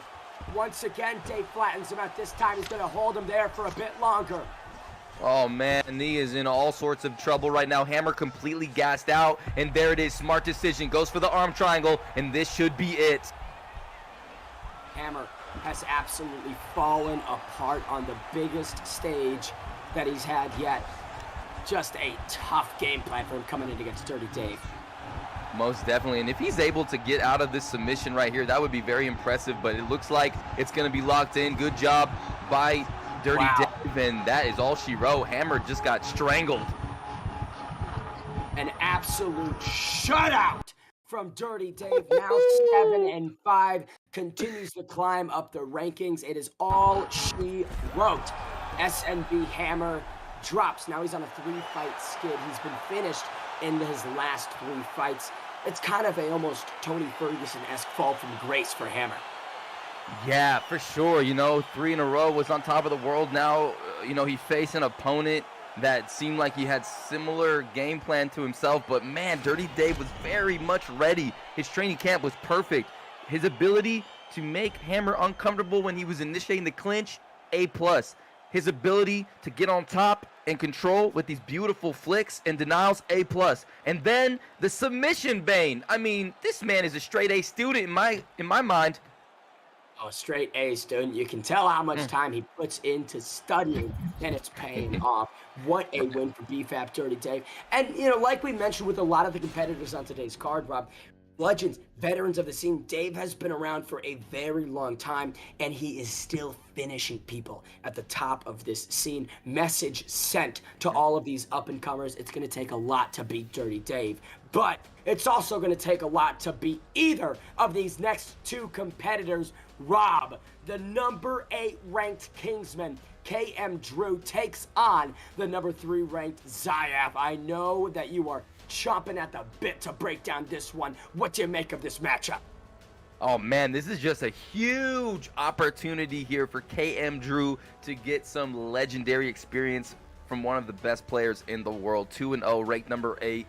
But I mean, Zayaf coming over to fill in for SMB mix-ups on short notice. You know Zayaf is ready. You know he's been training non-stop, and this guy is one of the most dominant players in the game. Young, only getting better in the mental department, in the physical department. I mean, his thumbs are vicious, Super Saiyan-like, and I don't even know what to say. This is going to be a huge moment for Drew, but Zayaf should take the cake easily. What about you, Bane? What do you think about this matchup? Matt Zayaf, 9-3, filling in on short notice for SNP mix-ups. Most ESFL UFC 4 wins of all time, 27 wins to 8 losses. He only has 1 loss on Xbox, which is to Gamp. He's 6-1 all time on that platform. KM Drew, on the other hand, has some accolades of his own. The longest period of time between wins in ESFL UFC 4 history. He won via KO at ESFL 78, which was on August 22nd, 2020, and then he won on ESFL 143, which was April 3rd, 2022. Huge win last card. He is a prodigy to be seen. Can he stay undefeated against the young buck in Zayaf? Yeah, anything can happen in one fight, and we'll see if Sir Prod is able to do it. But, man, this is going to be a tall order for him. And Zayaf coming in here in a mirror match, Leon Edwards. And we know that Zayaf knows how to perform at the highest level. Here we go. No bow backwards from Sir Prod. He did extend the hand, but did not come over with the bow. Interesting. Zayaf now cooking the midsection early. Yeah, double body shots, and Zayaf putting a lot of pressure early. Prod's going to have to do something to get this man to respect him, because right now he looks like he just wants to bulldoze over him. Like you said, Zayaf should be able to take the cake. He's looking hungry in this short notice opportunity against a top 10 undefeated prospect. Yeah, most definitely, and with ESFL Live right around the corner, these guys have been training nonstop. The game is evolving, and we're going to see some of the best here, and Zayaf is one of the best. Woo! Now, Rob, there might be some value in talking about overtraining. Maybe Zayaf spent too much time on the sticks, and Drew could surprise him with a couple simple things. Yeah, I mean, definitely you could overtrain, you know, overwork yourself. Oh, my goodness. But look at Zayaf. Look at early the body inflection that he has done. I mean, he is landing so much, standing right in the face of Sir Prod, and I feel like he is just overwhelming him. And it's opening up the head. All of the investment downstairs by Zayaf is simply lowering the guard and exposing the chin of Sir Prod. KM Drew, though, catches the kick, brings it back to the fence with a back take. This would be big. Ooh, he jumps on the back. Ooh, this is interesting. Okay, let's see if Zayaf can get out of this situation. On top, still in that backside position is Sir Prod. He could posture up. He could go to sprawl. Ooh, a beautiful denial by Sir Prod. KM Drew in a fantastic position right here over, I mean, Zayaf. Zayaf is simply one of the best in the world at this game, and it's impressive what KM Drew is doing right now. He really is, and yeah, this is something that he really needed. Zayaf is so good on the ground, though. It's going to be so hard to keep him here. But right now, Sir Prod into top mount, doing very well here. Can he get this denial on this left side? No, unable to, but side saddle he goes. Sir Prod doing some work. Now, we haven't really seen Zayaf off of his back working here in these positions all that much, but he's staying calm, he's staying composed even through all of these denials. He definitely is. You know, he is very good with his mental fortitude and finally able to get to his feet. Sir Prod, can he keep him down? Lands a couple good shots. Whoa. Nice job by Sir Prod, but here's Zayaf right in his face. Can KM Drew draw Zayaf into a firefight, right? Can he maybe fight the ego of Zayaf a little bit? Maybe, possibly. You know, that ground game, the ground exchanges, you know, that was seemingly his best chance. Zayaf looks just too sharp for him on the feet here, so he's got to figure out a way to get him to the ground again, Bane. Just under 10 seconds. Ooh. I have to think that this first round likely is going to go to KM Drew. I mean, when you look at the control time, how much he was able to impact in terms of small shots on those, in those positions, rather. First round of KM Drew, in my opinion. Yeah, I would have to disagree. I think Zayaf did so much damage to the body, and I feel like he just landed more significant shots. I think it's 1-0 Zayaf, but who knows? You never know. There was a lot of control time for sure, Bane. But right now, Zayaf walking out, just landing some big shots right through the block on Sir Prod. Through the fire and flames comes the young prodigy. Gets stunned momentarily, though, by KM Drew. First, definitely seems to be all action in this second round of 3 potentially. Oh! Did you see that prediction from Zayaf? He knew he was going to go to the body. He predicted with an uppercut, and now he has him all wobbly. He's coming forward with a double jump. Look at the face! Disgusting! KM Drew getting absolutely blown apart by Zayaf here in the early going of round 2. Oh, man, and Zayaf just looks like a damn murderer in there. Just so precise, cool, calm, collected, making the right decision. Beautiful pull, counter. Hey! Will Zayaf let him back up? No, throws the legs aside, hops into side control. Here comes some elbows from the young prodigy. Yes, those elbows are nasty. Now we're going to see what Zayaf has on top here. He's so good on the ground. You think his striking is elite. Wait till you see his ground game. He's going to go ahead and scoot right on over to the side control position. He's going to pay back with some elbows. Nice denial there. And now he controls his stamina, Bane. He is in big trouble.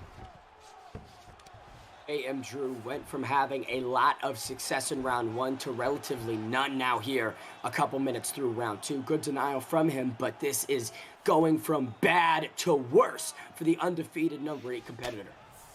Yes, it is, and here we go. There's the top mount from Zayaf, unable to go for the rear naked choke here. Hard to make a lot of different, you know, fates there, but there's the backside position again. And finally, good job by Sir Prod into a more defensive position. 2 minutes left. Full guard, and now you can see Zayaf lets him back up momentarily, feels comfortable on the feet. But Drew with the positional advantage. Zayaf hammers the body, those circles out. Yes, Zayaf's body damage this fight is so impressive. His ability to... Woo! Wow. Misses that one. Careful, Sir Prod. Oh! There's a little bit of a payback there, Bane. Ah! Oh!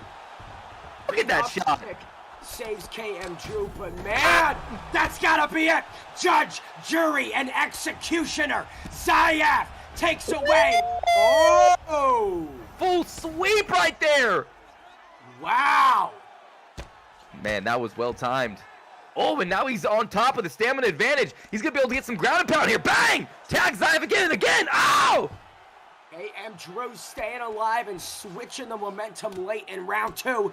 Couple neat posture ups. And the number 8 competitor out touching the chin of Zayaf. Yeah, not the hardest shots in the world, but definitely some good shots on that left side with those hooks. Zayaf sneaks right to his back like a freaking arachnid. And here we go. Round number 3. I did not think we would see it, Bane. Final 5 minutes. Similarly, I was not confident that this one would extend through 10, but here we are. Herb Dean gets us going for the final round. Zayaf and KM Drew has delivered immensely. Yes, KM Drew is a fighter. He is confident as well. He does not want to lose this fight. Oh! Tag Zayaf beautifully there. Sir Prod opening up round number 3 clean. Bang! Oh! To the face, Bane! Look at that head moving inside the pocket. Uppercut comes through Zayaf. Knocks him down once again. The onslaught continues. It does, and man, Zayaf's timing, his decision making, just he's an elite. He's a legend. Oh my God! That's it. That has got to be it. KM Drew. Oh! It's over! It is over! Herb Dean waves it off. Zayev snatches the undefeated ranking from KM Drew early in round 3. I mean, he knocked him down. He brutalized him. He silenced him in that 3rd round, Rob. Yes, you know, I mean, just Zayev's ability to predict and make reads. I mean, he throws these shots that just bamboozle you. And Surprod was bamboozled, I think, 3 or 4 times by those uppercuts. Those front kicks were devastating, igniting the dome piece. And, you know, Surprod, that was a tough competitor. That was a well-trained Surprod. And he did everything he could, and still Zayev looked dominant. That's how good Zayev is at this game, Bane. You could see that there was a lot of confusion defensively for KM Drew. He just didn't know when to lean, when to pull back. I feel the variation of strikes that Zayev was tossing out led to that. I mean, look, that finishing sequence. KM Drew walked right into that front kick and crumpled like a paper bag. It simply was not the cards for him, no longer undefeated, but a good performance nonetheless. I mean, in that 1st round, a lot of control over Zayev. That 2nd round, I mean, he showed that he has heart. At the end of the day, you can't take it away from KM Drew. That guy has got an iron will, but the chin was not there today. But I will say, Rob, it's about that time. The co-main event of the evening, ESFL 147, the number 2 ranked CW Yorta steps in against the number 4 ranked BFAP Trixie Swifts. I mean, these guys have been there and done it all. 7-3 Trixie Swifts, former champion, winner in 4 of his last 5. Hammer, Blake, Simple Benny, and Jamie Bucks. His only recent loss was dropping the belt last week against Fadinator. CW Yorta, on the other side of the coin, is a winner in 5 of his last 7, including Gamp, Kezza, and Dirty Dave. Twice he lost to Hammer, Davakin, Deco, and Zayev. Again, losing to those guys really does not say anything. He is a tenured professional at this level. Rob, what do you make of this co-main event? Oh man, this is the who's who of the division, and this is going to be extremely entertaining because, you know, right now in the Xbox championship scene, it seems like kind of a revolving door almost. You know, the champions are swapping belts. You had Trixie, I believe he beat Hammer, and then Fadinator came in, beat Trixie. Now Trixie's in the co-main event trying to, you know, stop this train that is Yorta. And right now we're going to see, I think, who the next title challenger is going to be. Can Trixie get back up on that mountain? Can he take out Yorta? Is it Yorta's time? We're about to see, but, you know, Yorta with that unrelenting pressure, but Trixie with that Venom Invitational Championship belt hanging in his alkalade chamber. He is just a nasty fighter. He's so good. High-level footwork. He's always dangerous. Trixie, one of my favorite fighters to watch, and there's the selection right there. Trixie with Conor McGregor, Yorta with Max Blessed, Holloway, Bane. What about these picks, baby? Man, you're talking about power versus durability and volume. If this one ends early, it's likely going to be Trixie Swifts. If it ends late, it's going to be Yorta. Referencing the predictions, 55% of you are backing CW Yorta. 45% have elected to go behind the Venom Invitational champion in Trixie Swifts. We are underway at 145 pounds. Yeah, here we go. All right. Trixie, Conor McGregor, a lot of power in his punches. But Yorta, a lot of velocity, a lot of speed. His chin is high. Can he do this?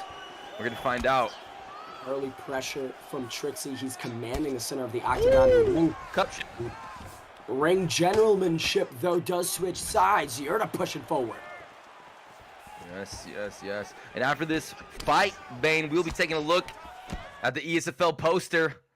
Do a little promotion for that. But right now, we're a little bit of lag. Oh, good body shot here. Trixie keeping his range, keeping his distance. Trixie doing a good job of occupying the guard of Yorta, touching up the block, trying to break it.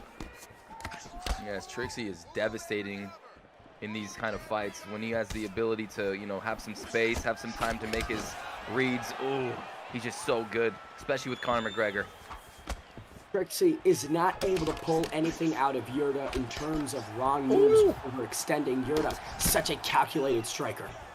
Yeah, Yorta's doing a good job when Trixie's coming forward, catching him on the assault with his stationary movement. Oh, look at that duck straight, man. That is nasty.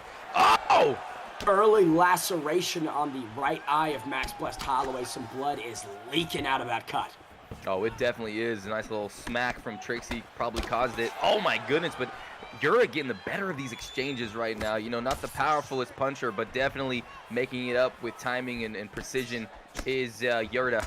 The accuracy, whenever he's landing, it's touching the chin. More often than not, Trixie is finding the guard of Yorta. The shots are bouncing off the forearms. Definitely. Oh man, good stuff. You know what's crazy though is if you land anything with Conor McGregor, it can devastate you. But the chin of Max Holloway could hold up. Right now, Yorta, I believe, in control of this fight. Trixie needs to mix it up again. We're talking about going from plan A to plan B a couple fights ago. I'd love to see Trixie integrate some other maneuvers to find success. 90 seconds remain in round 1 of 3. A beautiful body shots, and Yorta's ability to slip that straight from Trixie is just amazing. And then when he times him with these stationary punches, I mean, he just looks fantastic. Oh, but there's that big shot by McGregor. The Celtic cross rings around the octagon. Whenever that one connects on the dome, you gotta be wary about where your consciousness might be. Yes, you got to be careful. And also, you know, Trixie's gonna make some... Oh my goodness, that knee was nasty. You know, Trixie's gonna make reads as we go, and so is Yorta. We're gonna see a lot of adjustments as this fight progresses. Right there, uncharacteristic moment from Yorta. He over-concentrated on the midsection and allowed Trixie to set that knee up beautifully. Something you typically see from Yorta. Definitely, and there's some more pressure from Trixie, and wow, what a round right there. Beautiful stuff from both guys. You know, I gotta say, Yorta with the 15 significant strikes, 56 total. I mean, he's just finding his range, he's finding his mark, and he's doing a little bit better here in this round number 1. But here we go, round number 2, Bane. Dean gets us going. 96 total strikes landed in that first round from both competitors. Second set of 5 underway. Trixie opening up early. Yeah, it seems like... Ooh, my goodness. Oh, there it is. And you see when Trixie lands with Conor, there's just a different sort of impact. But Yorta doing a good job at just landing time and time again, overwhelming with volume. That's what you got to do when you play with Max Holloway. Yorta is fighting fantastically. And Trixie really likes to use that jab, that double jab, and fight off of it. Call Yorta a lumberjack because he's just chipping away at Trixie Swifts right here tonight. It's going down. Someone's yelling timber. Good stuff so far. 3 minutes, 45 seconds remain. Big rip to the body from Holloway. Man, Yorta hit, his leans, and then to the body, and then the flick straights. I mean, Yorta is looking fantastic. Trixie Swift coming on a lot more, though, in this second round than he did the first one. Big combination from Conor. Yeah, you ain't kidding. Now Trixie starting to find his rhythm a little bit. Oh, landing another left hand as well. The nice pull counter by Yorta. Woo, Trixie starting to heat up a bit. Trixie might be cooking in the kitchen. I don't know. It seems like he is feeling some kind of way. 2 minutes and 40 seconds left in this second round. But again, the head health on both sides is quite low. It's only going to take another couple combinations. Definitely, and that head health, you're right on the money. Trixie is starting to dwindle a little bit. He's got to be careful, but he's done some damage this round against Yorta with some big shots. Oh, he's getting connections, though. Look at Holloway go. This is the risk and reward. Bang! Wow. Trixie Swifts eats everything that he just threw. Now he's backing up. Here comes Yorta, pushing forward with Holloway. And that was a little bit of a mistake. You know, he went for the kill, completely gassed out his stamina, did Trixie, and that opened up Yorta to have a fantastic combination, really get some damage on that block. Oh, nice little swing and a miss. Yorta in the face. Watch out. Oh! Connects with the right hook. Don't mess with McGregor. Conor goes for a takedown. Holloway rolls out of it. 1 minute and 10 seconds remaining in the second round, and Trixie Swifts is looking to end it early. Oh, good job blocking that spinning back punch by Trixie. And yeah, this is getting really close. Someone's going down in this round. Maybe we'll get to round number 2. Oh, they're swinging. They're trading. Phone booth fighting. I mean, what more did we expect between these competitors in the co-main event? They are warriors. At the end of the day, Yorta catching a couple shots on McGregor. My goodness, the head health on Trixie not looking so good. Oh, but he sneaks in that sniper straight. Bang! Oh! Down goes Yorta. Oh! Trixie on top. Can he do it? He's searching. Bang, bang. No. Slip. Just barely survives. The bell might have saved CW Yorta in that one. I mean, 2 knockdowns in the second set of 5 minutes. I have to believe that this one could be tied coming into this third and final round, Rob. Yes, definitely 1-1. That knockdown at the end, the straight from Trixie coming in clutch. And there's that nasty knockdown. Looks like it was going to be over. But Yorta able to defend himself, Bane. Here we go. Are you excited for round number 3? Oh, baby, I am absolutely pumped. The best is blessed. Both have been tested tonight. McGregor, Holloway, final 5 minutes. Herb Dean watching closely. And I don't know right now, like, oh! The head health, very even. I would think that it would favor Trixie because he's got more power. He still has some stamina. He didn't really work. Oh, my goodness! Is that Vegeta in there? Woo! That has gotta be it! Yorta somehow grabs a single and somehow survives, but Trixie, all he's gonna need is one big posture up. No. That was such a fast combination. I couldn't even see it. It was so fast. I feel like I was in the Matrix for a second, and man, Trixie on top, and all he has to do is hold him down here if he wants to. So far, so good. Posture's up, rolls on over to that side control position, Bane, and this is looking good for Trixie here. He's got ground game. Big elbows right there from McGregor. The blinking head of Yorta has got to be a big concern for him. No doubt, no doubt. But he's able to get back to his feet. Oh, vicious knees. Those are some Ninth Island knees, I think, Rob. Devastating knees. Swinging. Oh my goodness, he's letting it all hang out. There's a takedown again by Trixie. Big slam, but no, the late denial. 2 minutes and 30 seconds, got a couple more pixels on screen than anticipated. Both guys are feeling it. Oh! Beautiful strikes from Trixie. Has your... Oh, there it is! Kablam! Oh, hold! CW Yorta is snoozing. The Venom Invitational Champion has snatched another soul. Yes, he did. My goodness, that last sequence. Beautiful jab, lead hook straight, and then here it was, the banger. My goodness, what a tough shot. Oh, what a beautiful shot. Man, Yorta looked really good, Bane. Yorta looked fantastic, but the gradual takeover of Trixie was evident. And that really does come down to the power differential, right? When these two exchanged, as you mentioned in round 1, when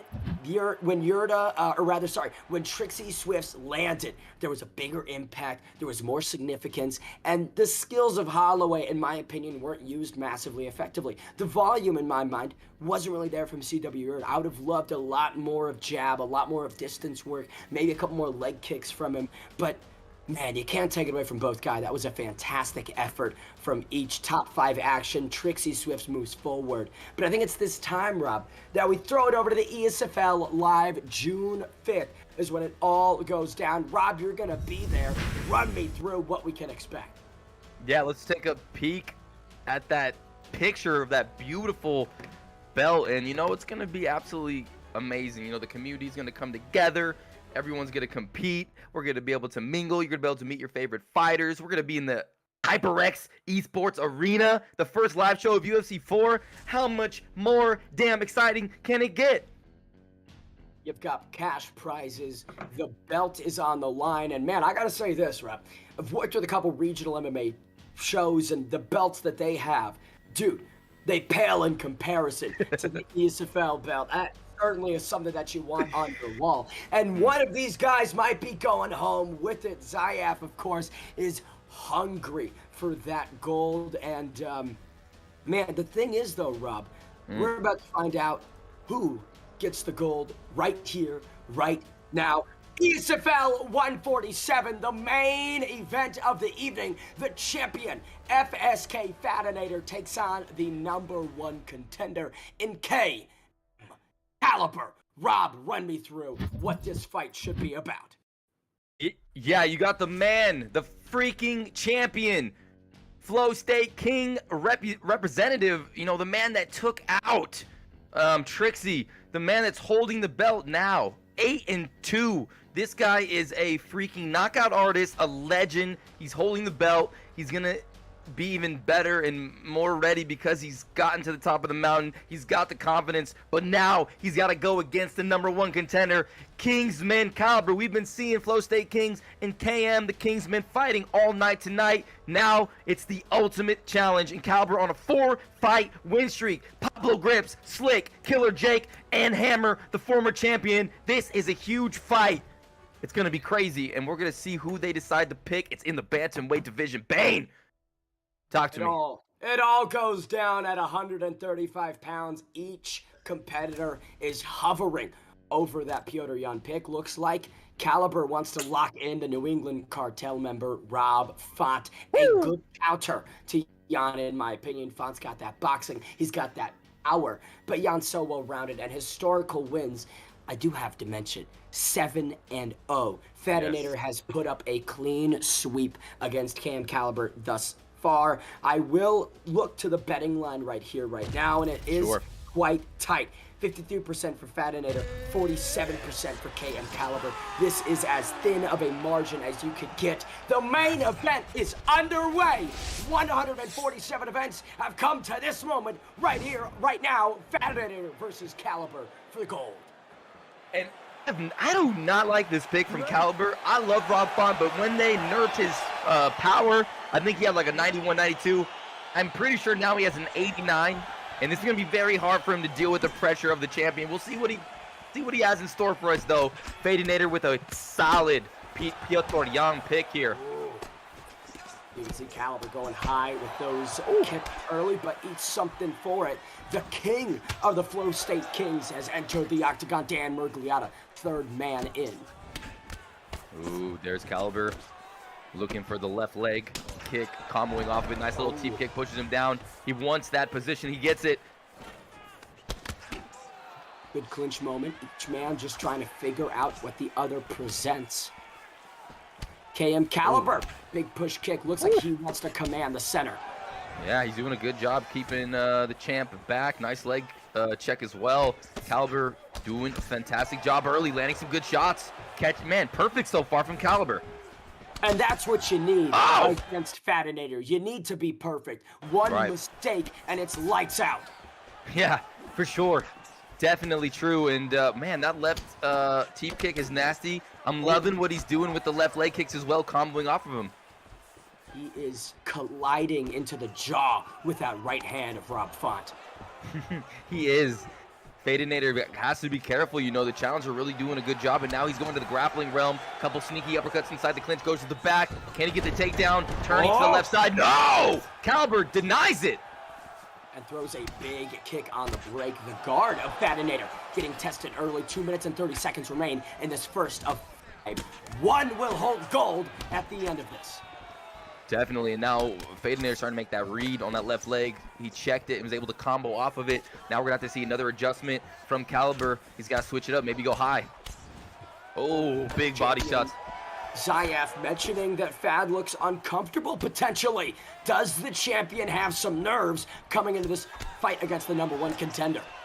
Yeah, he looks uncomfortable because Caliber's fighting a perfect fight right now. Really utilizing those leg kicks nicely. Look at the pivots as well. Caliber came to get this belt, and Fadinator's going to have to stay tight and make some adjustments. Whiff right there from Caliber. Ooh. Big shots, though, inside the pocket. Oh! And now you're seeing the champ kind of come in for those knees. He's looking a little uncomfortable, so he's going to try to rely on those knees to get back in this fight. Body work from Caliber. Stamina about even. Think that KM Caliber might have a slight edge, but he's throwing a lot of volume and missing on about just as many shots as he's landed. Yeah, and that right leg of Caliber is a little mangled right now. I think that was from some checks. Lands that nice uppercut. Oh, sneaks out, hits a right hook beautifully. Caliber looking fierce. Oh, checks that one. 20 seconds remain in this first round, and the challenger is putting up some serious numbers against the champion. Oh, yeah, he is making Fadinator very uncomfortable. You could very much tell. That was a big round for the challenger there. Caliber looking almost perfect in that fight. In this fight. 1-0 in the bank for the #1 contender. Will he be able to hoist the belt at the end of it? Dan Mergliotta gets us going for round number 2. Here we go. Ooh, opens up with a nice 1-2.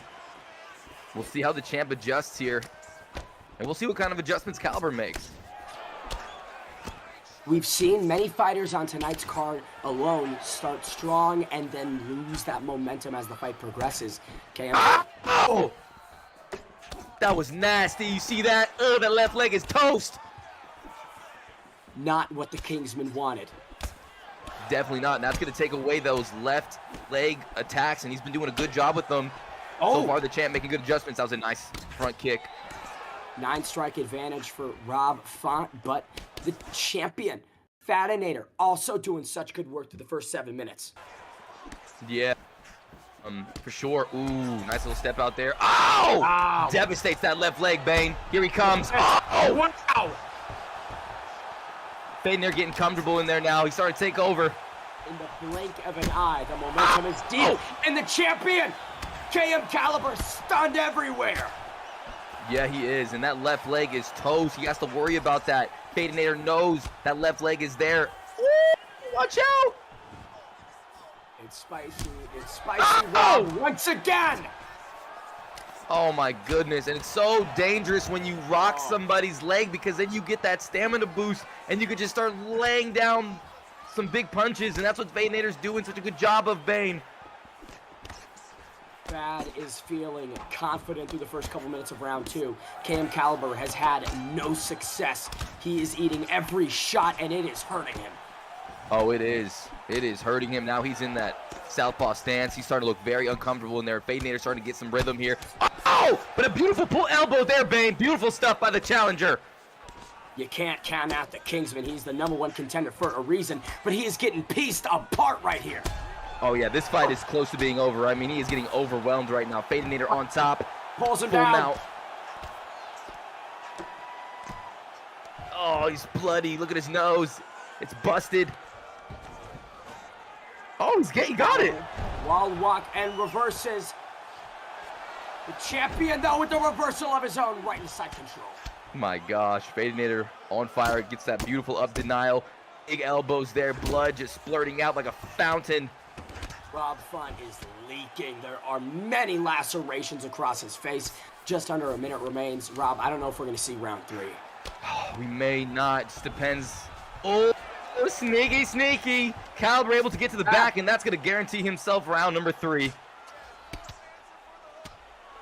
And this gives KM Caliber time to recover. Now, I'm not sure how much he's going to be able to recoup during the 60 seconds he's got on the stool, but it's a chance to breathe, it's a chance to reassess. Coming out in this 3rd round of 5 potentially, he needs to make some serious changes. Yeah, he does. I wonder what he's going to do. You know, that left leg was really part of his game plan, but that's taken away. The head health is gone. The force of nature perk for the champion is in full drivability, whatever I'm trying to say, but my goodness. Look at this. Look at his head health. This is gonna be over soon. KM Caliber almost out on his feet. You can see he's stumbling with every shot. He's doing what he can. It's just not enough against the champion. Definitely not. He's just starting to walk him down right now, and Caliber just doesn't have the power with Rob Font to get any base here, and he's just gonna get blitzed and knocked out. Crafty work right there. Goes for the takedown, then does some work at the clinch. KM Caliber still a competitor, but he's just too hurt. He's too compromised. He is. He's got a slight stamina advantage. I mean, who knows? Maybe a miracle he could pull a rabbit out of his hat, but right now his block is diminished. His head health is just too low, and Fadinator just looks like a killer right now. He's coming in like a marauder. No block on Rob Font. KM Caliber is without any defense, no shield to hide behind. He is perfectly exposed for the champion. He is doing a good job, though. Sneaks in that left hook. Caliber fighting well in this 3rd round. Ooh, okay. Here comes Caliber. I'm sensing a little bit of a momentum shift back towards him. Whoa! Oh! This could be it. Oh, he slips! Beautiful stuff by Caliber. Caliber finds a hip and ducks into it, but One posture up, this could be all she wrote. No! Wow, fantastic. Oh! Caliber finds himself in the full mount position. Beautiful survivability for this man. Caliber on top, landing some short shots. Can he get this denial? No. And then Champion denies that third top mount attempt. But still, better position. Oh, we're trying to buy some time, Rob. Yeah, trying to get a read on his defense right here. Good job. Going to slow the pace down, maybe get to another round as well. He does have a slight stamina advantage if he can get in that fourth and fifth. This is pretty close right here. He's doing a good job in this arm triangle. Round number 3, can KM Caliber somehow stun and submit the champ? Doesn't seem likely. Fadinator does bust out of it, but very deep attempt from Rob Fott. Most definitely, Bane. You know, he downloaded some of that data, and now he's going to get some of that Kimura data here.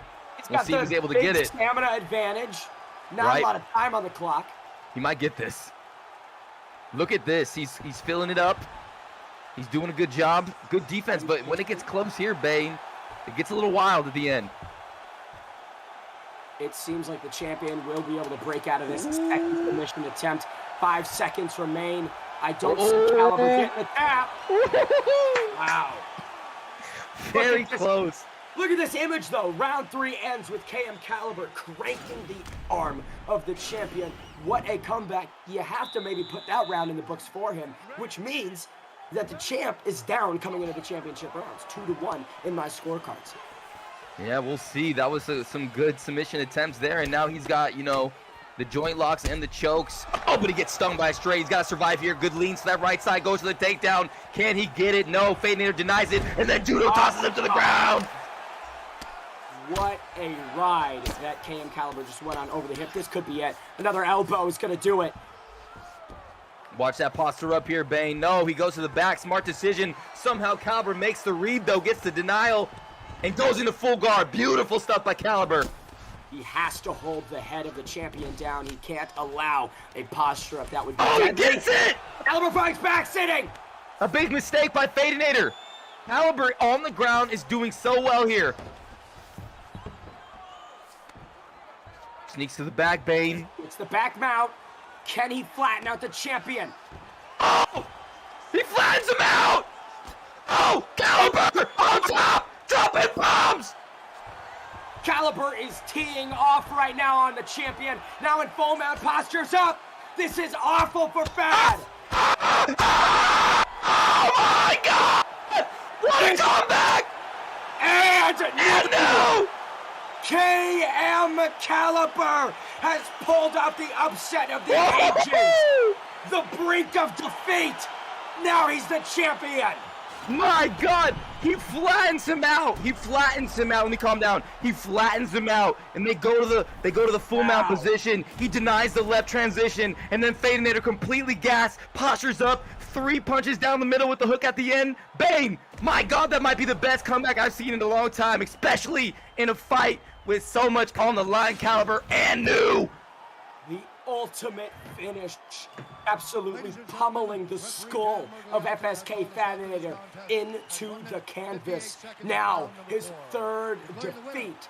KM Caliber realizes his ESFL dreams.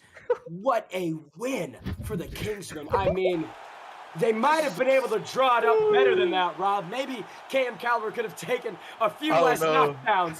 But that is a all-time great title-winning performance. I am unsure if we're going to be rolling out a Hall of Fame anytime soon, but that comeback certainly deserves a first ballot ticket. Oh, I mean, that was magic right there. I mean, he had no business winning that fight. He was getting, you know, crumbled on the feet. He was doing it, but in that sequence, Bane, I mean, ladies and gentlemen, you saw it as well. He slips right again. He was in so much trouble. Then he goes for the takedown, and then the champ Judo throws him on the mat, and then he finds a way to get the reversal, gets on top, gets the, oh man, that was just incredible ground and pound. What a clinical win. Caliber, wow, man, this guy is so impressive. Just his durability, his mental durability, Bane. I mean, it's craziness. He's never beaten Fad. Remember the historical Right. wins, Yes. 7-0. This is the first time that KM Caliber has ever bested Fadinator, and he does it on the biggest of stages. I'm not sure if you could have written it up in a more satisfying and just storybook-esque way for KM Caliber. 6-4, now 7-4. Get the belt on his waist. KM Caliber, way to win. Man, this card, Rob, has been exceptional through and through. What a fantastic one. Yeah, you know, Fadinator looked like a straight killer out there, just so lethal, and that's what makes this fight so entertaining. I mean, these guys in the Esports Fight League, everybody is just getting so much better. The talent is just incredible. It's just so much fire. There's so much heat in this game and in this community. Proud of everybody. It's an honor to be here calling the fights with you, Bane. And what a event tonight. Woo! They always get me pumped, and they always want me to get on the sticks and just start beating people the hell up. Oh, man. It truly was a great event. Make sure that you tune in. Obviously, next week, so many great things. I believe we have a graphic for next week's card, potentially. Maybe I'm wrong. Maybe I'm right. We do. Let's toss it up. Let's see who we have for next week's event. Obviously, Rob, I mean, this one is another fantastic card. When you break it down, it's truly just full of the best competitors that the ESFL possesses. Which guys do you think are going to make statements this next card? Well, unfortunately, I have an ad, and I cannot see the card. See, Naz versus Dan. That's how I was filling up time there, Rob. I was trying to make adjectives. Who's the main event right there? Talk to me. Who's the main event? Naz and Freeman, the calf dedicated against the mean, TikTok king. Boy. I mean, Naz rising up, kind of like Conor McGregor. You know, no one really believes in this guy. Everyone's kind of talking some mess about Naz. But Naz able to beat Ed Parker, the legend, take the belt. He beat Swiss Lebex. I mean, this guy's on fire. Whatever you can say about Naz, he is a skillful individual. And now he has the title. And Daniel the Freeman is going to have to take that from him in a 5-round fight. I don't know. Naz, I think, is just too damn good. I think he's a special athlete. And then you go down to Spooky versus Azarus Flame. Spooky is spooky for a reason. And then I see my boy Deagle Fly and Kev and Ward Life. I mean, I love the PS boys. I know so much about these guys. Perseus, I mean, this card's going to be stacked. It is stacked. I can't wait. You simply don't want to miss it. Similarly, hop in the ESFL Discord for more information pertaining to ESFL Live, and follow us on Twitter at ESFL Gaming. Best place to interact and discuss. ESFL 147, KM Caliber versus FSK Fadanator. Rob, it was truly a pleasure to be back and calling the action with you. I'm Ben the Big Davis. Thank you all for tuning in, and we look forward to seeing you in the next one. See you later.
Fast, already try. Oh, beautiful counter to the takedown.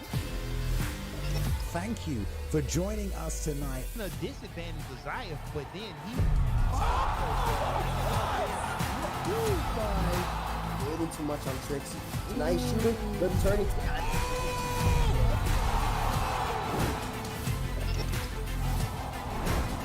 Watching a Twitch. What's going on YouTube? Watching from me for Help Me Well tonight. I know the UFC isn't on right now, but guess what? The virtual octagon is here.